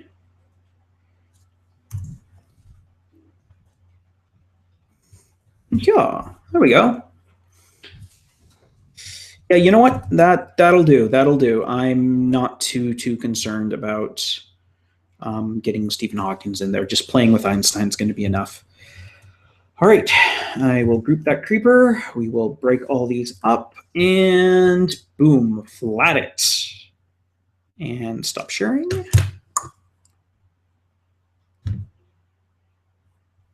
Where am I? Where am I? Oh, there I am. Okay. Okay, I'm going to actually switch to double screen. I'm more interested to see how it goes. I think I've been doing this for what, an hour and a half? Almost 2 hours? Yikes.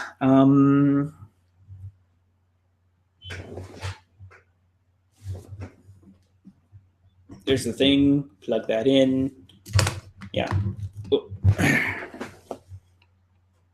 And there we go. Mustache is back on. I'm going to move my Hangout window here. No, that's not good. Move. That's there's no reason for me to have that on. I will minimize it. I will move this thing over here to that screen over there, because I don't know where that accent came from. It's the mustache. It wants me to be the German or the Swiss Yodelehi type. This happens often when I draw. I kind of lose my mind.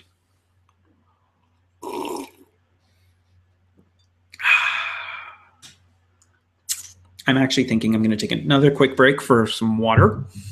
And what I'm going to do, first I'm going to mess around with this and see if I can actually get you to see the other screen where I'm going to be doing things.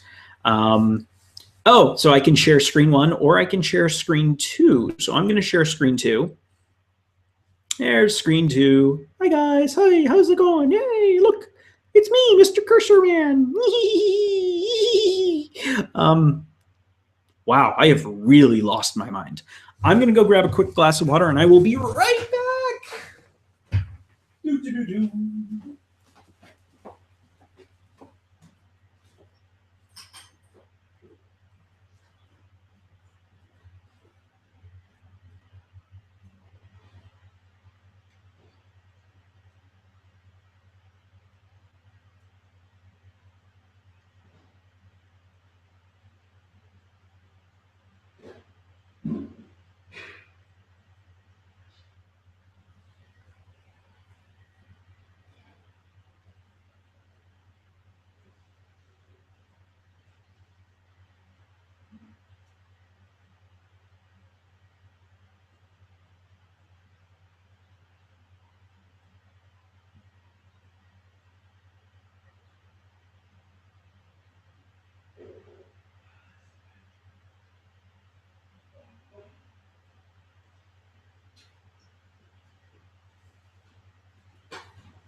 All right, I'm back.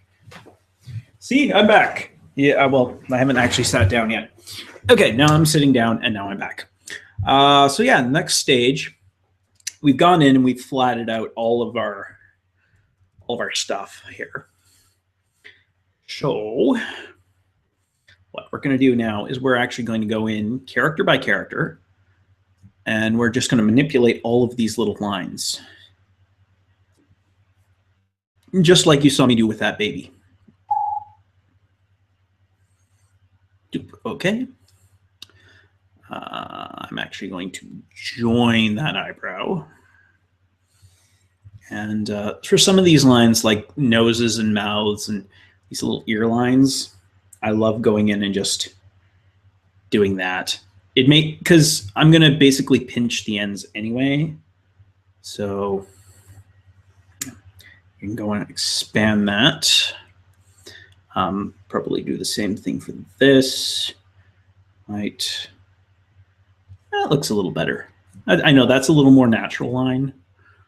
Then the rest of these, I will use the width tool to just kind of pull them apart. I really wish, you know what? I really wish I had some music I could play that would not get me a copyright strike. Ooh. I was just thinking about that. Technically, I do, maybe. I could play some Sleuth, which is, of course, our Cloudscape, one of our Cloudscape members, that's his band. He's actually given me the ability, he gave me a whole bunch of his songs to play for the podcast. So one of our theme song for the podcast, which is called Apocalypse, please sign the release form first. When we do our podcast, that's sort of our theme music. I actually really need to do the podcast again, but we've been having some issues with posting, and I really wanted to sort that out. Also, life's been kind of chaotic and things like that. So I'm going to fill in these gaps. Yeah, that's one of the things. I'm hoping to move to Manga Studio soon for my new projects. There's a good chance my Christmas money going to be going to Manga Studio. Nope, there we go. But to do that, I'm wondering if I'm going to lose my ability to play with my paths. I like my paths. Give me so much control. I mean, yeah, it means my illustrations take like twice as long to do. And like I said, I'm very expressionistic with my work.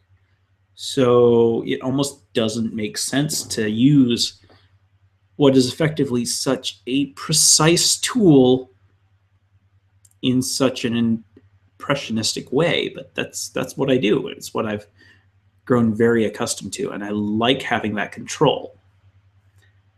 Again, like I said, it means I have to. It really means I have to tighten up my sketches before I start doing anything with them. I'm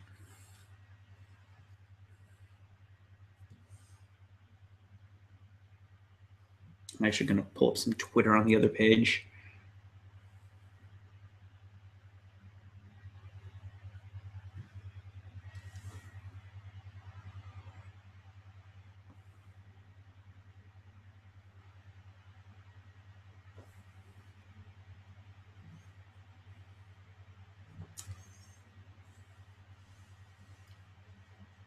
Okay, you know what? That's just going to be an awful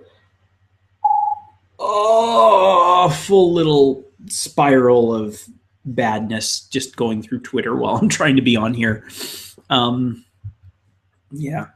Some of my friends are extraordinarily opinionated, and with good reason, too. I mean, I have a lot of friends who are big pushers for things like race equality and sex equality, both of which are fantastic.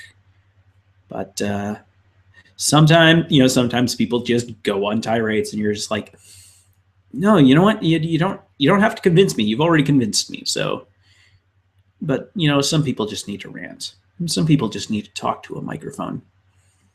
Like me. That's exactly what I'm doing right now. Well, the truth is, like, there's no microphone. This is just me being absolutely crazy. My slow descent to madness. I'm just kidding. There's nothing slow about my descent to madness. It's actually kind of funny. I've been contemplating what it would be like to completely go absolutely bananas and just be like, screw it with like society and convention and everything. I'm going to do whatever I want and just screw everybody else. It's an interesting and freeing thought, but not one that's entirely practical. Which is kind of why I like to do that when I do comics. Like, one of my characters is kind of completely, he's not like insane. He's just extraordinarily eccentric. This coming, of course, from the guy wearing the Jane hat with the fake mustache. Yeah, I just had to point that out, the irony of that quote. So, come on, let's get back to that screen share. Screen 2. Share. Okay. As I was saying, actually, you know what? I think I finished what I was saying. Let's just get back to drawing here. Usually when I'm in second stage here, I like to watch videos or, listen to music or listen to podcasts. There's a couple of podcasts I actually listen to a lot. There's some I haven't listened to for a while. Like actually, I used to be really big into the Thrilling Adventure Hour. I don't know. I fell out a little bit, and it's like I know I'm gonna catch up here eventually, and I just haven't yet. I think the two big ones I'm into right now are the Nerdist. I actually am a Nerdist, so to speak.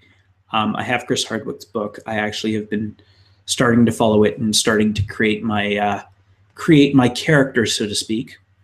I believe right now I need to recalculate my experience, but I think I'm a level 4 or 5 cartoonist. Yes, I decided to be a cartoonist and not a graphic designer because it's really the thing that I love the most. I'm still slowly making my way through the mental section. This will actually be the 3rd time I've read the book, and the 1st time I've actually done the character sheet. But yeah, if anyone out there is a nerd, and by which I mean, you're kind of, I'm trying to remember what the exact description of his for a nerd was. Someone who's sort of hyper aware of themselves and likes to obsess about things and is very artistic and very, like me. Maybe a little bit crazy, maybe a little bit nutso, and yet is having a really hard time. The Nerdist Way is a great book, and his podcast is freaking amazing. Probably one of the best guest lists I've ever seen. Today he posted his interview with Adam West, and yesterday I listened to 3 podcasts. One with Adam Savage of Mythbusters, the second one. One with John Cleese, and one with Hilary Swank. And they were all super informative and super inspiring. And yeah, so the Nerdist Way, definitely, if you are not listening to it, listen to it. He'll do comedians, he does music guests, some big name actors, some big name celebrities. There's been a lot of people on there. There's actually some people I'm like, I wonder if that person's ever been on the Nerdist, and then I would have to track them down. The other podcast I actually listen to a lot, and this is definitely a pitch because I'm pretty sure the Nerdist does not need my help. However, Kyle and Luke Talk About Tunes. I think they have maybe 70 subscribers, which I think I don't know how many I have on the panel, but I know it's a significant amount, and it's probably slightly bigger than them. But Kyle and Luke are comedy musicians and artists. I actually was introduced to TV's Kyle a while ago, back when I was relatively heavy into DeviantArt. Something I've been thinking of maybe going back to. I'm not quite sure. But yeah, he used to do a webcomic called Frog Raccoon Strawberry on a site called Dumb Comics, which I actually have an interesting relationship with because another one of my favorite web cartoonists, Katie Rice, got one of her not her start, but her webcomic, Scatty, was on Dumb Comics as well. And oh my God, I love Scatty. So good. But I'm talking about TV's Kyle right now. Frog Raccoon Strawberry. Apparently he's working on some sort of cartoon pilot. He's an animation guy and really nice guy. And I remember his comment when I started following him on DeviantArt was that, oh, the dead guy from Rushmore is following me. And I'm like, what? And soon after, I got a couple more comments about that. And so I eventually went out and I watched Rushmore. it's actually a movie I'd always wanted to watch. It looked kind of interesting and quirky, and I'm a big fan of Bill Murray, and you know, it was pretty cool. But yeah, I'm watching it, and suddenly there is my name, Edward Appleby, as the teacher's dead husband, and I'm like, okay, and like he's a fairly important character too, and it's so that explains all these hipsters commenting about my name, and I'm just like, okay, I thought it was kind of unique, but all right, whatever. But yeah, they're really funny guys. I love their podcast. My one complaint about it is they do tend to spend a lot of time going over reader mail. Like every third episode is just reader mail, which is ironic because it's always the same people. They've done some amazing music too. I really quite enjoy their music. Anyways, I'm just going to take a look at this. I think that'll do. I'm actually going to move the whole piece over a little bit so I can get all the creeper in. I'll clip the table a little. Perfect. Okay. I'm going to save that. I'm going to open my Photoshop. Oh, look, it's Photoshop. What are you doing on this page, Photoshop? Yeah, totally think I'm losing my mind. So that was the flux. We will open that, and we will set that to the media box so everything fits. And oh, look, there it is. And then what we'll do is we will file place directly over top the exact same file.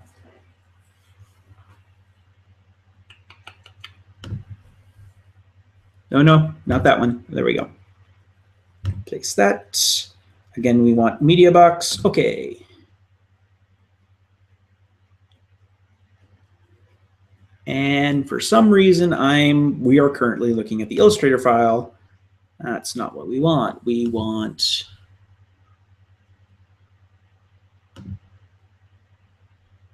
go away. We want the Photoshop file. Where is the Photoshop file? Photoshop file. That's weird. My Photoshop file seems to have disappeared.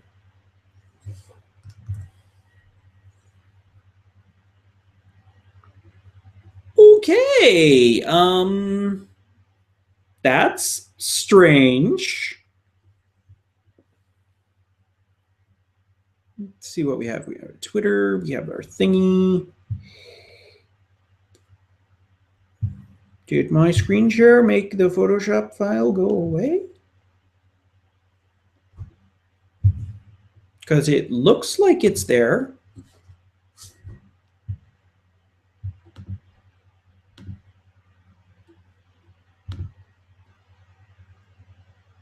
I honestly have no idea what just happened. None.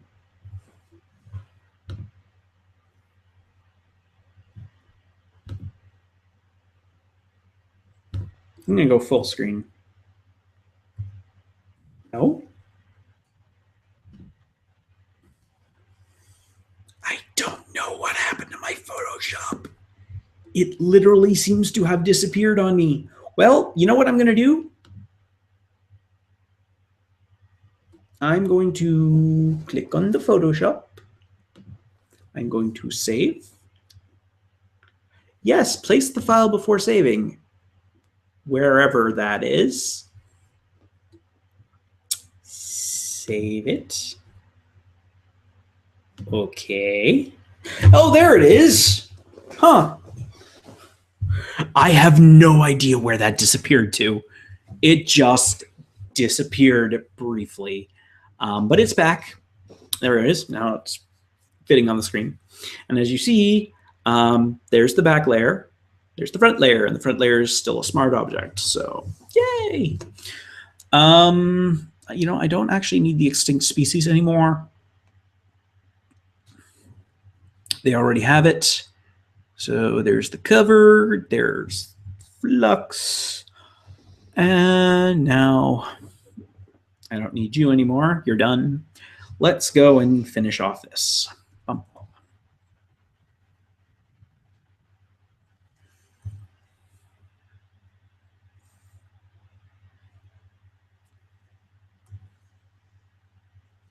I'm really actually quite glad I have not done this with a comic, because usually it takes me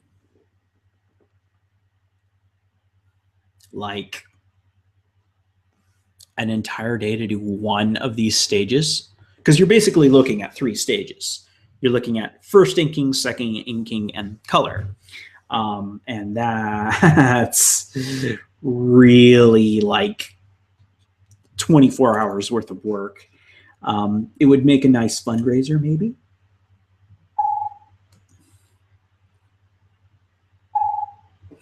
Anyway, up we go. All right. First of all, I like doing a very specific sort of line for the under eye. And then let's get some of that going here. All those are going to be the same kind of line. That kind of line. And I'm actually thinking for the peanuts, I'm going to use a consistent line too. It speeds things up. Yeah, there we go. That's kind of double underhook thing. Double underhook. That's my wrestler coming out. Yeah, he's buried deep in me. For those of you who don't actually know, I used to be a professional wrestler. Yeah, years ago, actually like a decade ago when I was in my 20s, I wrestled. It was an NWA affiliate, and I was pretty darn good, but I ended up retiring because, well, I didn't really have the size to make it in the pros, and I eventually decided acting was more my speed. Like even theater, like I love the live aspect, and my God, I learned so many things as a wrestler. But I also learned that if I'm going to put my life in someone's hands day in and day out, I really need to be able to trust that person. And some of the people I was working with were they were kind of chaotic. They weren't they weren't well trained, or they were well trained and were kind of on drugs most of the time. And it's, if you've ever seen The Wrestler, it's pretty accurate. It's like being a rock star and part of the circus at the same time. It's amazing. It is an incredible experience, but it is definitely not for everyone. And it was definitely not for me. And so yeah. I did eventually retire fairly quickly. I actually got hit in the head with something very big and went, maybe this wasn't the best idea. It was kind of awesome. I was actually ranked number 13 in the world for tag teams at one point. And that was kind of amazing. I was on a tag team called Jungle Fever. My partner was Abaddon, who was a black guy who his gimmick was he was this Haitian sort of voodoo guy, and he was kind of this crazy animal. Really, really crazy. Yet he was also amazingly nice. He was actually one of the nicest guys I've ever met. And my character was the gorilla. I was basically sort of a Tarzan type character, but a lot more ape than man. It was mostly I did base a lot of my gimmick on people like George the Animal Steel and the Great Kamala and these other crazy, like not quite sure what to do with modern society, yet the kids absolutely loved me. And I think that was my favorite part of being a wrestler was the age I was wrestling was during the ECW hardcore age, just on the very end of that. And man, I was not a hardcore guy. I was an old school guy, and I loved the kids, and it was such a blast. Kids loved me. Like I said, I managed to get a few titles. Won a couple of matches. Usually, if a lot of times I would be the winner if we were in a venue with a lot of kids. And I got to fight. I was a face, and I got to fight some amazing villains. The Lady's Choice was always one of my favorites. LC was amazing to work. He was like me. He was an old school guy. We were both old school, and we were both great psychological wrestlers. There was a point, I had it broken down that there were 4 different kinds of wrestlers in professional wrestling, especially during the age where I was wrestling. And that was, you had the charismatic wrestlers, which were the guys who could go in and they could work a crowd. A great charismatic wrestler would be someone like Dwayne Johnson or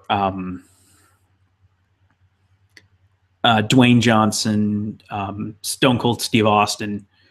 Those guys were charismatic wrestlers. They would go in, they knew how to work the crowd. They were brilliant at what they were doing. So you had the charismatic guys, you had your high flyers. These are the guys who could do amazing acrobatic work. And so those would be your I'm forgetting everybody's name. Like your Rey Mysterio Jr. types. There were the hardcore guys, which were the guys who would go out and put their body on the line, and those were the old ECW guys. Those were the Mick Foleys and the guys who would really, really go out and put their body on the line and use weapons and bleed, and which in a way was really sort of old school hardcore anyway. And then there were the guys like me. We were the psychology guys. We were the guys, the charismatic guys could work a crowd, but we could work a match. We would go in and we knew the anatomy of a match inside and out, and we could play up on those. And those, you end up with some of the greatest wrestlers of all time end up being psychologists. Not the most popular ones, but some of the greatest. People like Ric Flair, Ricky the Dragon Steamboat, who was actually one of my favorite wrestlers before I knew anything about wrestling. Good God.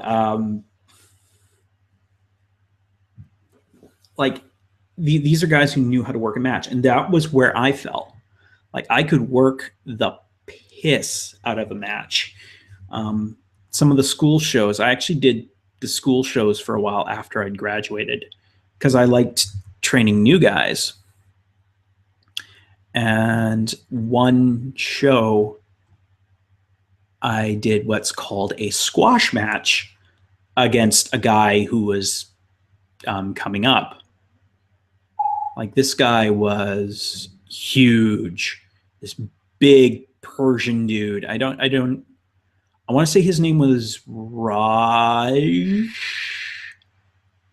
but I might be confusing him with Taj, who was another guy I wrestled, who was another really great guy. No, this guy was huge, and we had to do a squash match. And I'm like, okay, I want to do a squash match, but I want to make sure that everyone looks good. So I need to make him look super powerful. And the match was something like 3 minutes, something ridiculous like that. A squash match does not last very long. And so I went out there and I just started doing my monkey stuff, and I actually caught him off guard a couple of times, got arrogant, and he just crushed me, and it was amazing. Like I said, I loved my wrestling days. Never, ever going to do that again. I am too old and I am too injured, and it was a great experience, but I would never do it again. Yeah. Wow. Anyways, so I distracted myself from my illustration, which is now almost completely inked. I'm going to find a nice uniform for the balls. I'm actually going to use this one, give them some weight. I need to move that to there. And now I'm going to pull these out underneath these edges. A lot of this width stuff gives everything a nice sort of depth and makes everything look a little more hand-drawn, which is hilarious because it is totally hand-drawn. There's no doubt my work isn't hand-drawn, but I like the smoothness that comes from working with Illustrator and working with vector lines. In fact, a lot of people, when they find out I work with Illustrator, they're like, what? How on earth can you do that? It's so like non-intuitive for an artist. And I'm like, well, I've got kind of a mathematician's brain. I was almost, I'm about to get totally hipster here. I almost got into forensics before it was cool. That was the thing that really fascinated me in school, was the concept of forensics and solving mysteries with physical evidence. I'm big on research, and I loved this. This was before any of that CSI BS came out. This was back when I was like reading Encyclopedia Brown and loving every single second of it. Okay, I'm actually pretty happy with that. I think that's going to do. Yeah, okay, that's going to do. Yeah, and I would have gone into that too. You wouldn't be seeing me as an artist, except that I had to make a call in high school. And the unfortunate part was, in my school, it was so small that Acting 12 and Math 12 were in the same block. And I couldn't do both. And the fact was, I needed my art to graduate, but I didn't need Math 12 unless I was going into the sciences when I graduated. So I ended up taking Acting 12 instead of Math 12. And what ended up coming out of that is I didn't end up going into the sciences. I ended up taking criminology in university, which was great because I learned a lot about psychology and sociology and all that fun stuff, as well as police procedure. Yes, I know a lot about police procedure. Don't get me started on Ferguson. Oh, I could go on for hours about all the crap there. Oh, but everyone else is talking about Ferguson. I don't want to. I'm going to leave it to people who've got a little more of an expertise in it. The one thing I will say is I've got a pretty good eye for judging people, and I watched the prosecutor when he was announcing that he wasn't that they had decided not to indict that guy. And I'm listening to every word he's saying, and I'm like, this guy is not partial. I mean, sorry, he's not impartial. He is setting this up. Like, every word he is saying is, hey, I'm totally justified in this decision. Don't be angry with me. And it was ridiculous. And frankly, I totally support the protesters in Ferguson. I can tell you right now that there was an escalation of force that did not make sense in that case. Yeah, does not make sense at all. Anyway, I was going to do a thing where I open Photoshop and open this file. Doop. That is the present wrapping. Okay. Okay. And then we're going to place something directly over top of that. Place.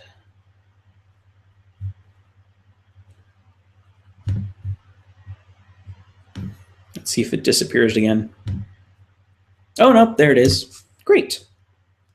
Save. All right. Awesome.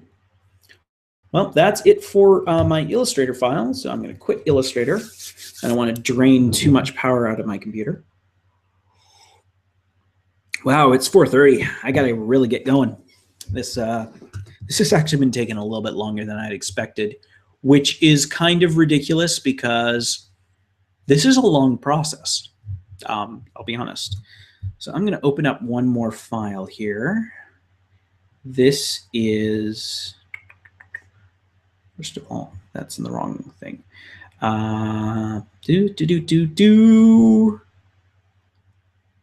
Loading, loading, loading. Get that thingy loading. Loading. Oh, okay. This is, I'm gonna go back to me for a bit.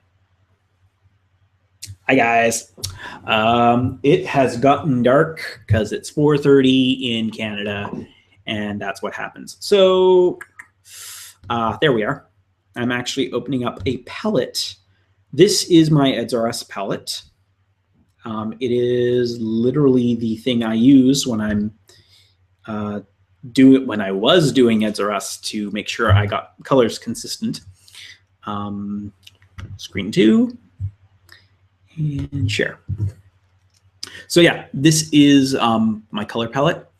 There's a lot of things here I'm not going to need. I'm not going to need any of that. Well, actually, I'm going to need one of those. I'm going to need Mr. Jitters. Oop, oop, oop. Stop it. Stop it. Okay.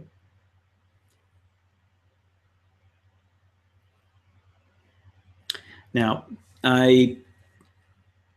what I do with this is I have my inside of mouth and tongue. And I usually do inside of mouth, tongue, and white to start off with. So what I always do is I highlight, and I go into my quick mask here. I'm going to need to go to this pen here.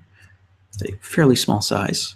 Now this might be hard because I'm on double screen.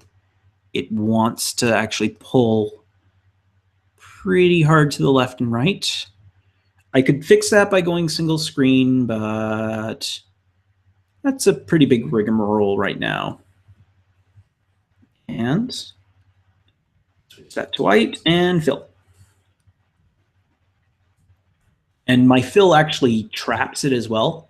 So what I'm doing is I'm actually painting on the underside and it's expanding by a pixel and then filling. So I don't get these crazy white lines, which would be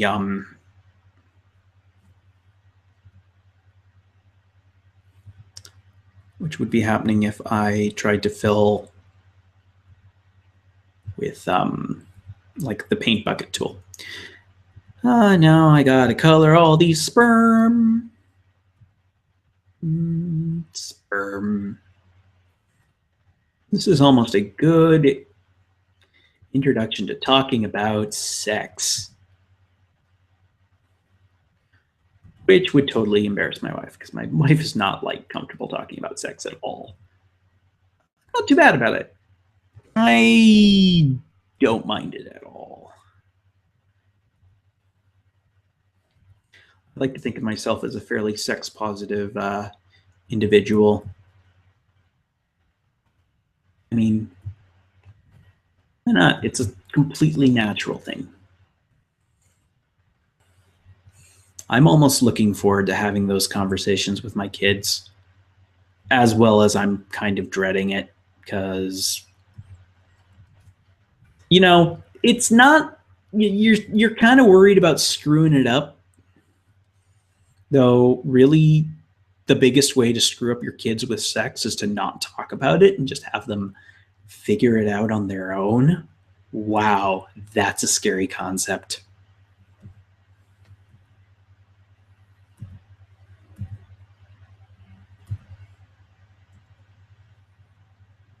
Oh, come on, you.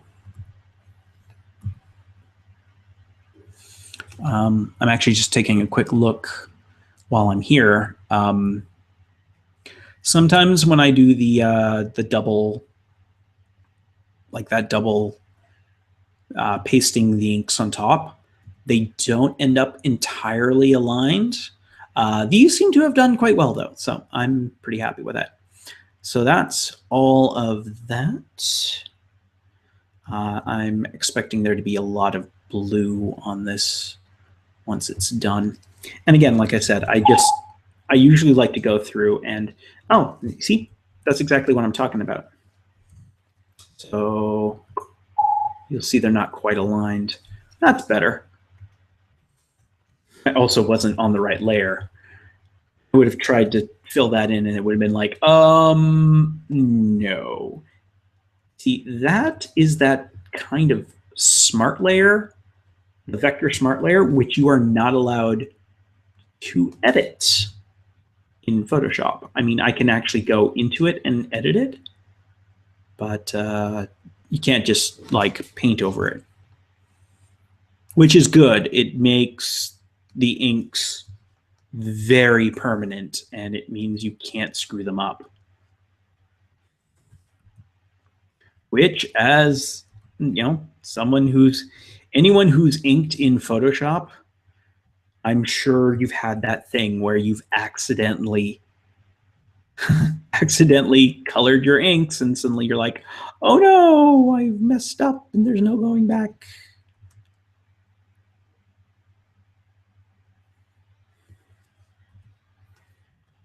Yeah, my eyes are so not square on this one at all.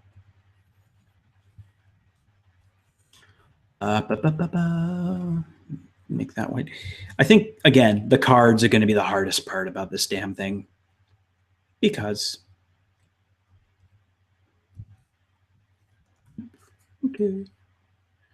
I'm at least going to get the whites in. Also, coloring the creeper, not going to be easy. I'm going to basically pick a basic color and then, you know what? I might just model him rather than try and get the freaking,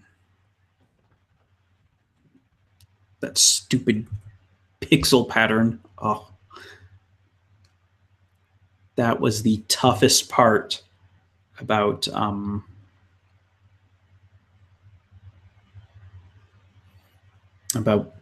creating my Minecraft skin was dealing with the pixels. Though I did actually figure out a way to do it quite well. There's actually a site online called Minecrafters Need Cool Shoes. And I used that, and they actually have a really, really nice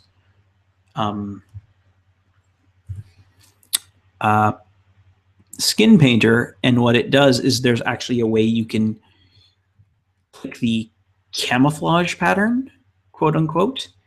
And what it does is it gives you that modeled sort of look. So I'm like, that's great. I'm going to color freaking everything in that because it gives sort of a variation and shading to everything, which I did. I'm almost tempted to break out my Minecraft and show you guys my cool skin, and then I'm like, wait, Ed, no, just no. That's not what we're here for. We're here to watch you illustrate things. Worry about Minecraft later. But it's so much fun and so addictive. I mean, sure, it means I don't, usually don't see my wife. I'm usually hanging out with her friends, actually, when I play Minecraft. Because, I do have a couple other friends who play Minecraft. I should really contact them, just be like, hey guys, like, what server are you playing on? Because I'm a total addict and I need my fix. And just playing with myself, it's not quite so, it's not quite as satisfying as I'd like. Wow, I thought I'd stop talking about sex. But oh, masturbation jokes. I really hope I don't get censored on YouTube for any of this. Well, then again, it's not like I'm drawing penises. No, it's not my thing yet.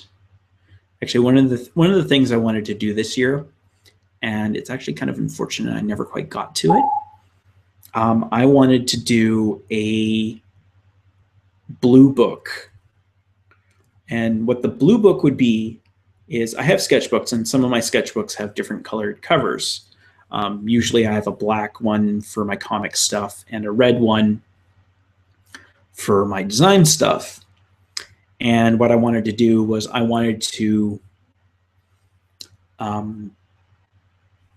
get a blue one going where I would draw everything that I was not going to show anyone. So things like life drawing or, horrible fan art, or more likely naked people doing naked things. Really strictly from an artistic angle, entirely artistic. I swear this was totally an artistic thing. It would be mostly just a chance for, there are a lot of people who like drawing penises. I don't like showing people that. Well, that's the thing. I don't actually draw like anyone's penis. I don't think I've ever drawn a penis.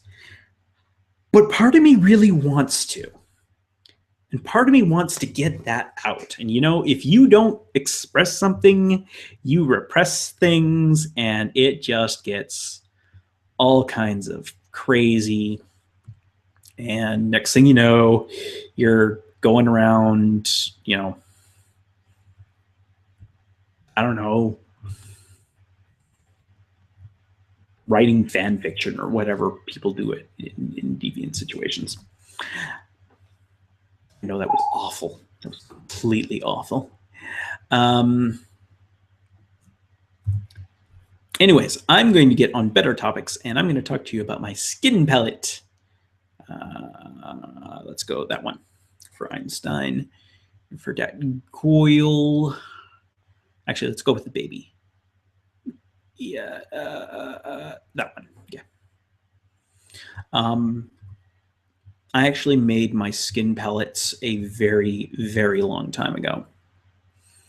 And my skin palettes are actually based on, I don't remember what makeup line it was, but I went and I looked up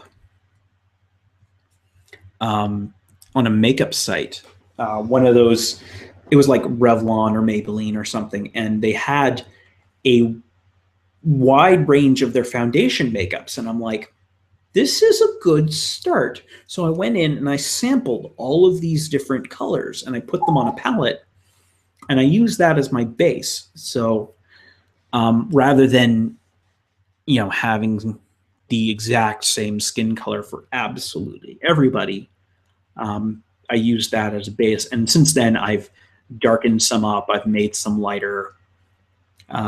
Like you'll notice, some characters have a very yellow sort of skin. This is actually really based on my own coloring. I'm fairly dark and kind of yellowy, whereas some people are very pink. It's kind of weird just how that sort of happens. So I have one more. I have this girl. I'm going to make her darkish, darkish.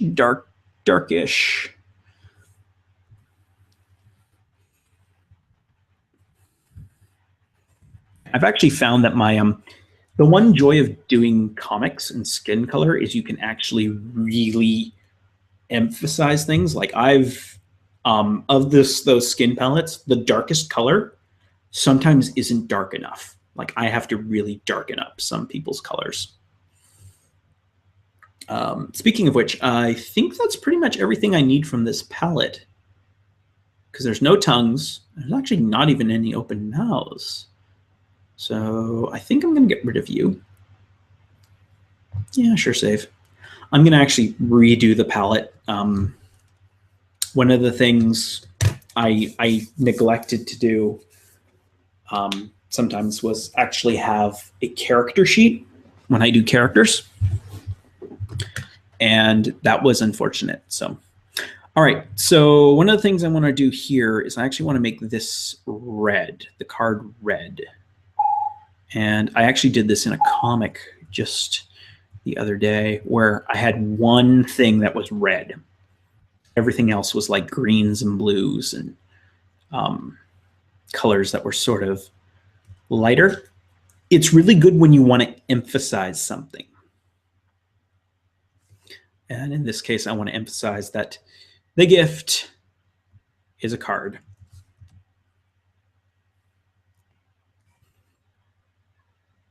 I don't know. I think I'm going to make that card white.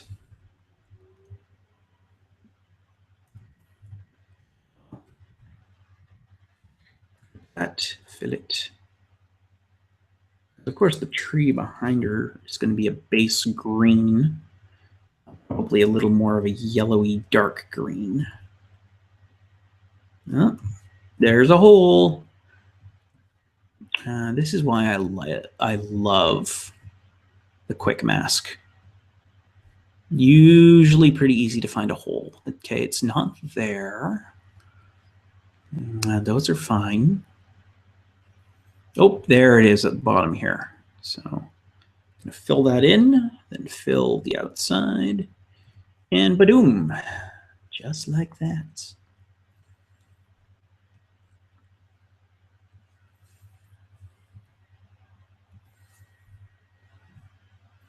And so let's actually do silver and gold for balls. So basically a bluish gray and like a dark yellow. But it can't be see, that's the thing. For a dark yellow, it can't be a greeny yellow. It has to be almost an orangey yellow.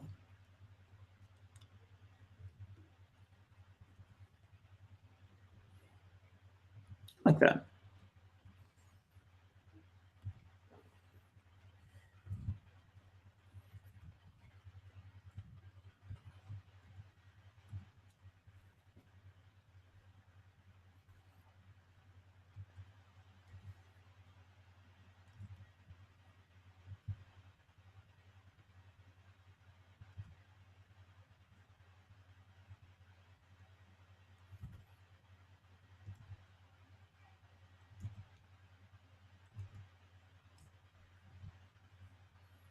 Cool. Let's do the box next.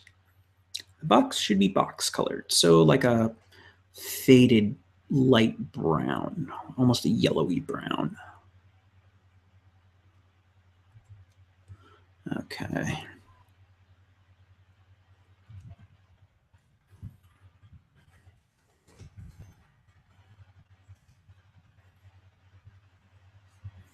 I am noticing one little spot that I need to fix, and that's this part right here, because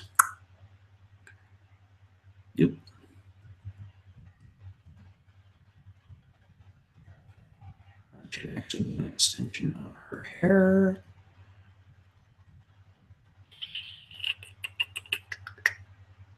But first, let's do this. Let's go green and blue. No, how about a greeny blue? Like that kind of, yeah, okay. So that will be the ribbons. And that'll be that. To make the inside the other color too. Nice. Okay. Which means this extra wrapping paper here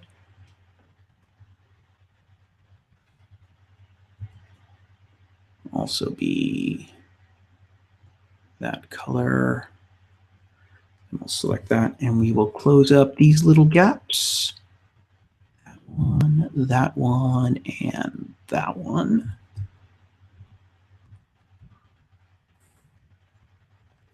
Awesome.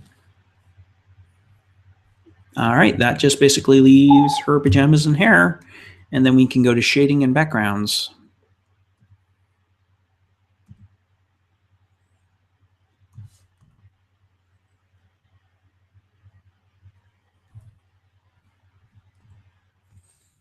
Okay, so let's pick, I'm thinking, let's just go dark brown. Very basic. Yeah, that works really well with her skin. Now again, because everything is going to basically be in sort of blues and whatnot, probably light blue for that. Maybe a little bit more. I don't want it to go purple. I want it to stay away from red. Okay. That's a little too blue. Let's drop the saturation. Like, I like the color, it just needs to be less saturated. Boom. Okay, that's a little better.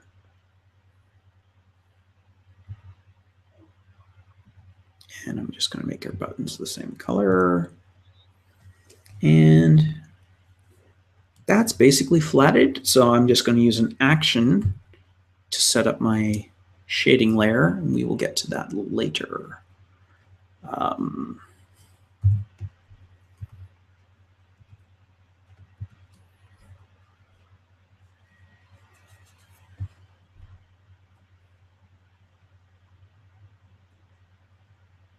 You're just going to do sort of a shade of gray type thing with Einstein here. Maybe a brown sweater, the slightly darker color. Yeah, too dark. Like that. There we go. Okay.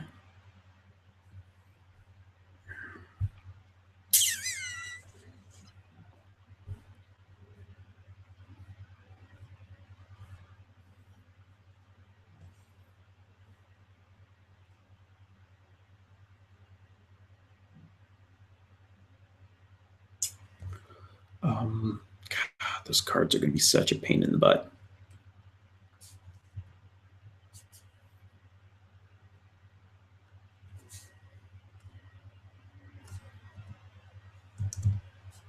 Such a pain in the butt. Yeah, I know. You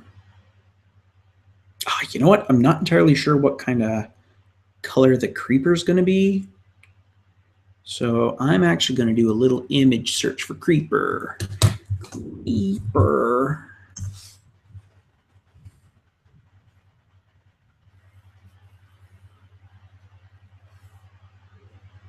Okay, so it's really a yellowy.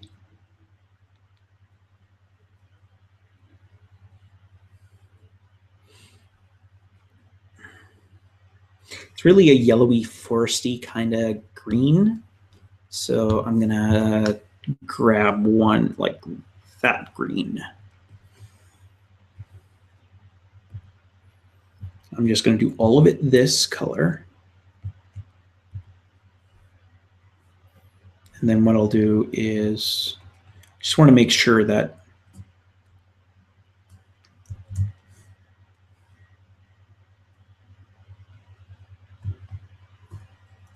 I'm going to add a little depth to it, make those slightly darker. Okay, and I will like model that later.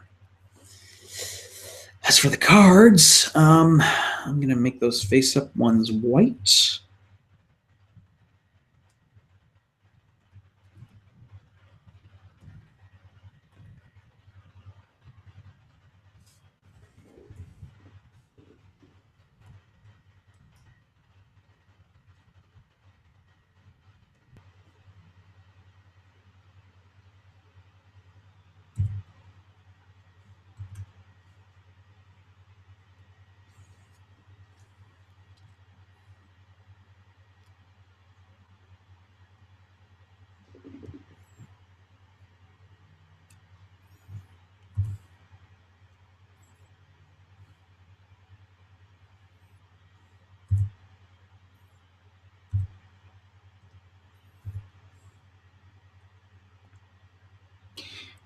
And I'm actually going to worry more about the color on top than anything. So it's going to fill those in.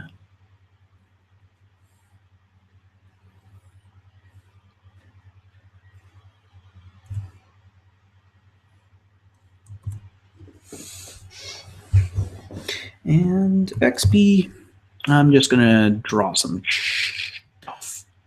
Blah, blah, blah, blah. Blah, blah, blah, blah. Blah, blah, blah, blah. Blah, blah, blah, blah. And blah, blah, blah, blah.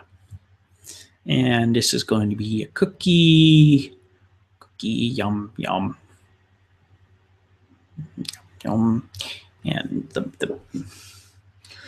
do the freaking chocolate. I know I'm drawing this upside down. This is going to be so small. I'm so not worried about it. Chocolates, yum, yum, yum. And then a rocket ship. It's an ugly rocket ship. That rocket ship looks like a penis. God damn it. I talked about penises and now it looks like a penis. Oh well, no one should be able to tell.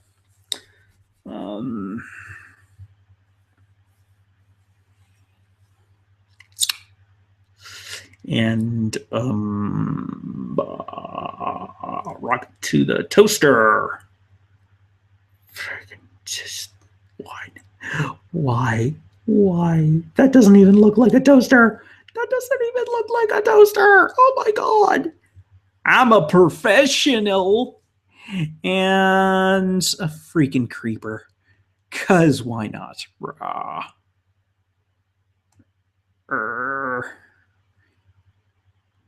Creeper.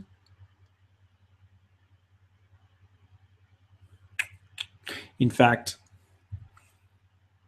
it's a creeper card. Oh, that's awful. That's so awful. All right. Let's actually. I'm going to do the classic version. Just fill that with white. Brush. Expand it. Just do a little squiggly black border on all the cards.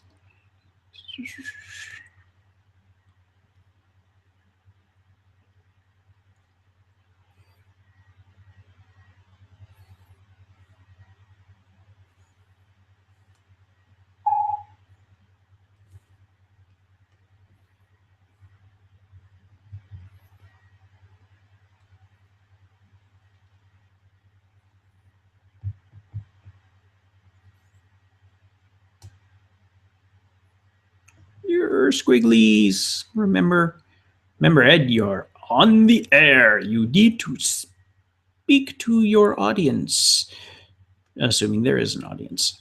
I'm sure you guys are actually out there. Just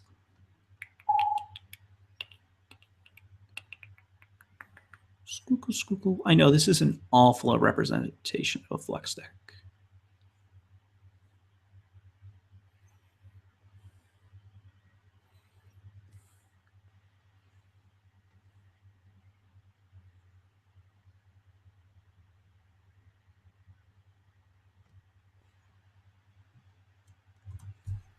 Wow. Guess what I'm going to do? I'm going to take back all of that.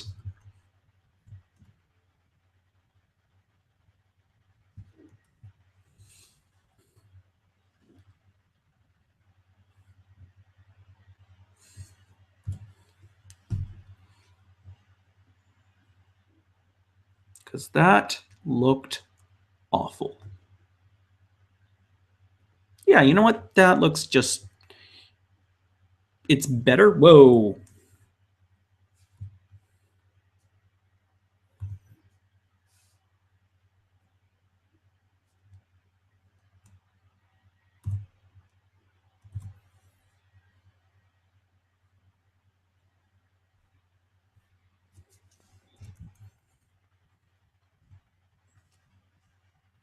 Pattern. You know what? Actually, I have some Minecraft patterns here. I wonder if I hit you with like this, but set it to screen. Screen. No, too much.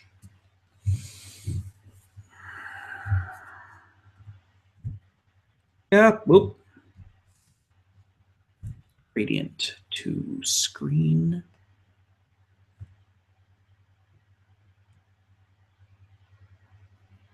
That did not work.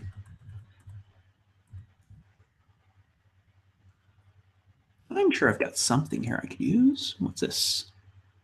Oh no, that's something else. Oh, the ducky.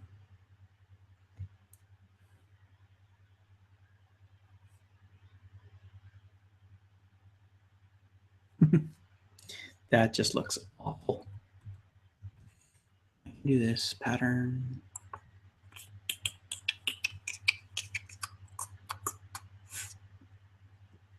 What is that? Oh, no, that's a test pattern I did for someone. Almost like a marble kind of pattern. Ooh, that actually doesn't look half bad. Yes, I knew it. I knew there was an answer. I'm going to try something different though, because that's a little too much. Lighten? Ooh, that's better. That's much better. Good. All right. I'm gonna actually, yeah, no, I'm just gonna do that.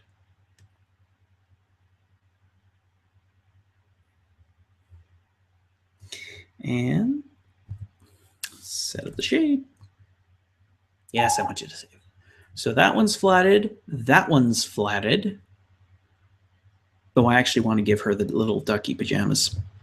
I'm going to go back here to the lighten and ducky. Quack. Yeah. Let's actually go overlay. Nope. Oh, sorry. Take that back. We need to go to this level. I like that. That's fun. And this thing with Scary Baby.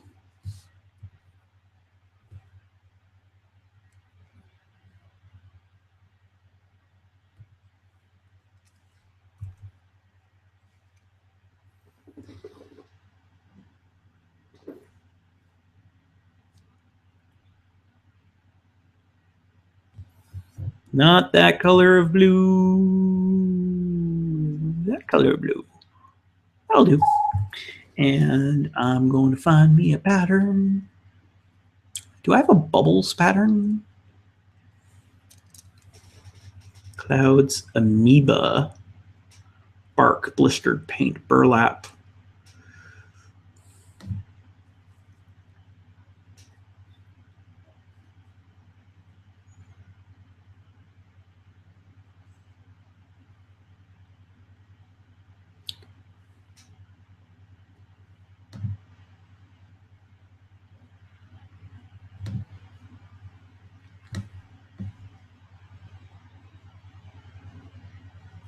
Crystals, denim, purples, rough, slate, carpet, coarse weave, stone streak, water?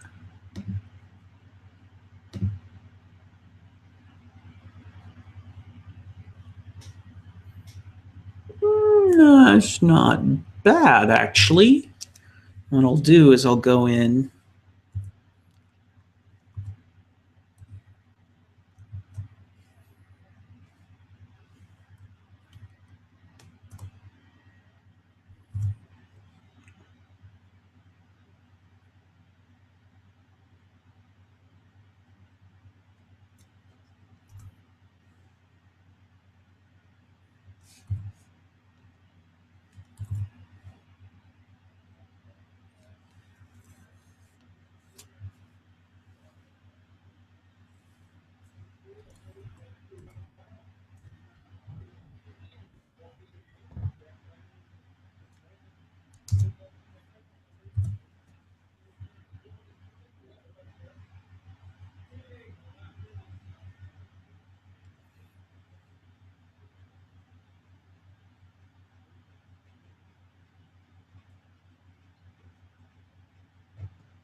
And I'm going to add a little bit of blur to that.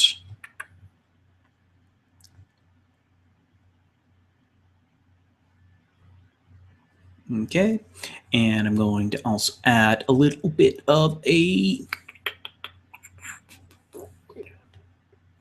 thing. What was it? Stylize? Yeah, we'll do glowing edges.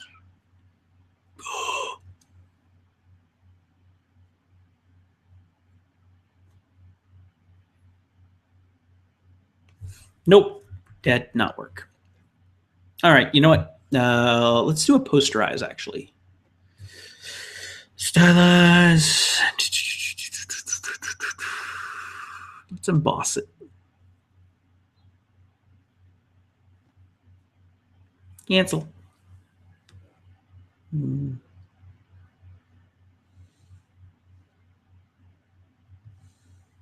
Poster edges.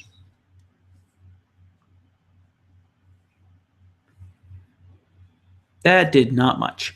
But what I'm going to do is I'm actually going to mask that layer. Ta-da!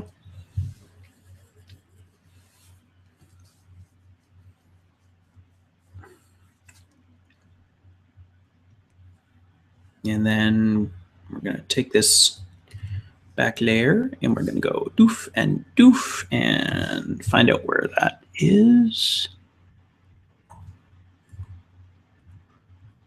And we are going to Saturn that. Saturn.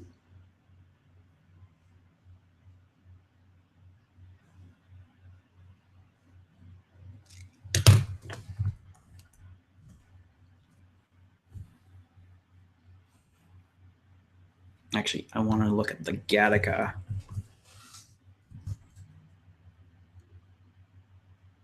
They have that like blue and red kind of thing.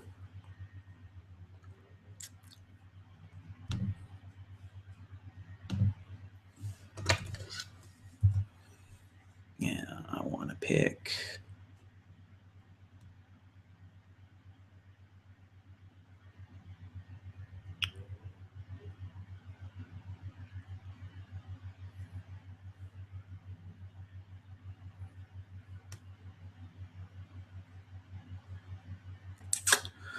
Oh, none of these look good.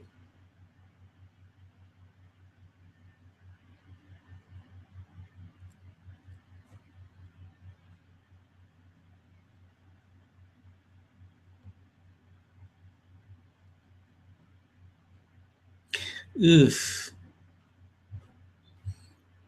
Maybe if I do some messing with hue and saturation.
Yeah, it works for me.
Ooh, I think I'm getting a little bit tired.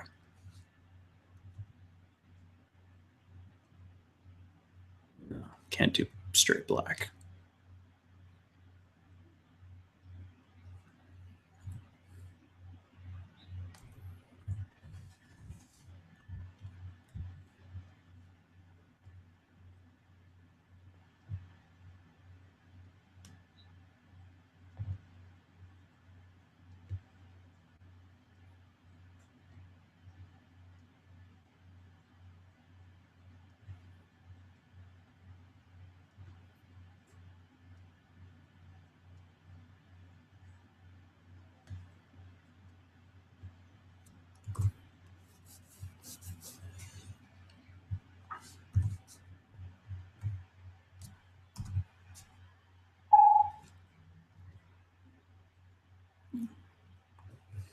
Awesome. Oh, oops. Oh, well. Oh, well, I don't mind.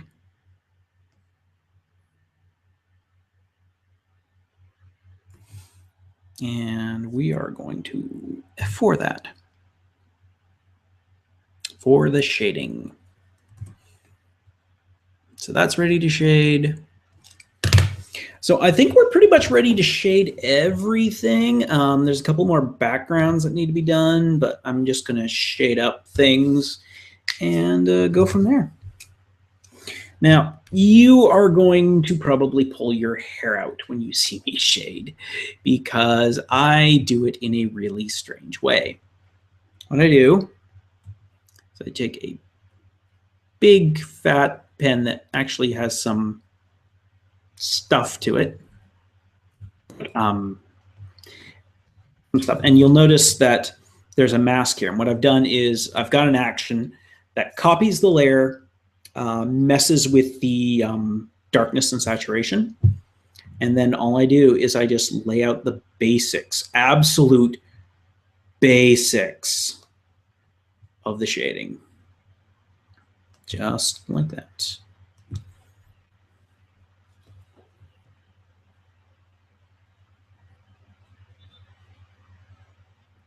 Just like that. That's why I'm doing the baby first, because this is going to be by far the easiest one. And then get the bottom of the feet.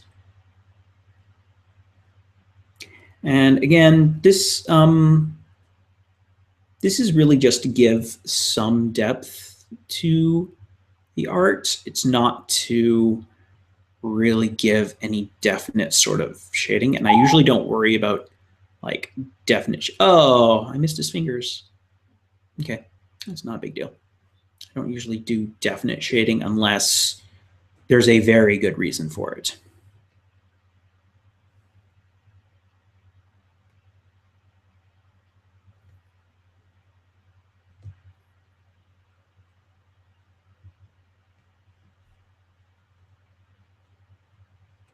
And then I hit another action, which will blur and reduce the opacity of that level. Boom, just like that. It's kind of done. In fact, that's pretty much what I wanted. I'm debating whether I want to fill that. I don't actually think so.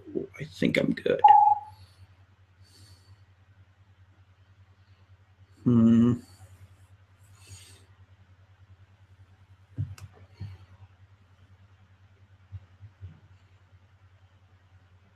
Actually, what I might do is here.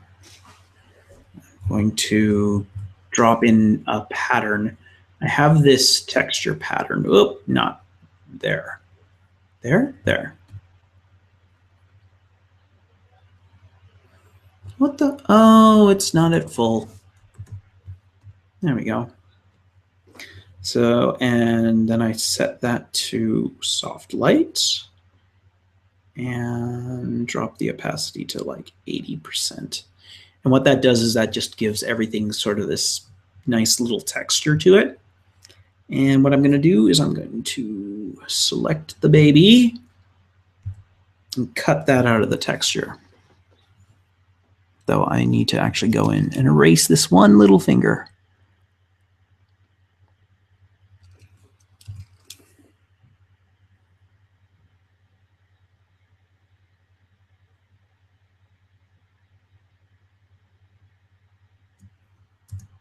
There we go. And what that does is that means the baby has no texture to him,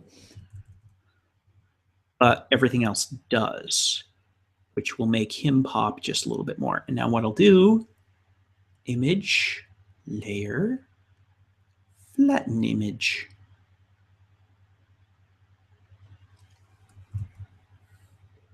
Nope, back that up. One last thing I need to do.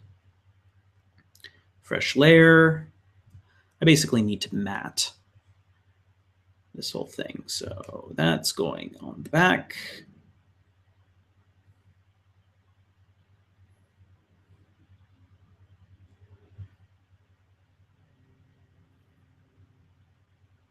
There, that lightens that up. And now image, layer flatten image. And that's one down. I'm going to save that. And boom, goodbye. So now we just have to go through and shade in all of these other guys, give them a few backgrounds, and that's pretty much it. You know what? I'm pretty much, I'm not done for the day, but I think you guys might be. Yeah, that's just some very basic stuff to go. It's really only going to take me a few more minutes, but I've already been doing this for about 3 hours. I'm not sure. I think Lar might have started his live stream, and I really don't want to overlap with him because he does an amazing live stream. Thank you so much, guys, for watching. Me and my fake mustache, and with our guest star, Astro Boy there. And I hope you guys enjoyed watching my process. I really hope I was somewhat entertaining. It's kind of what I set out to do with this. And thanks a lot, guys. If you're watching this live or in the future, either way, cheers and jitters. And I'll see you next time.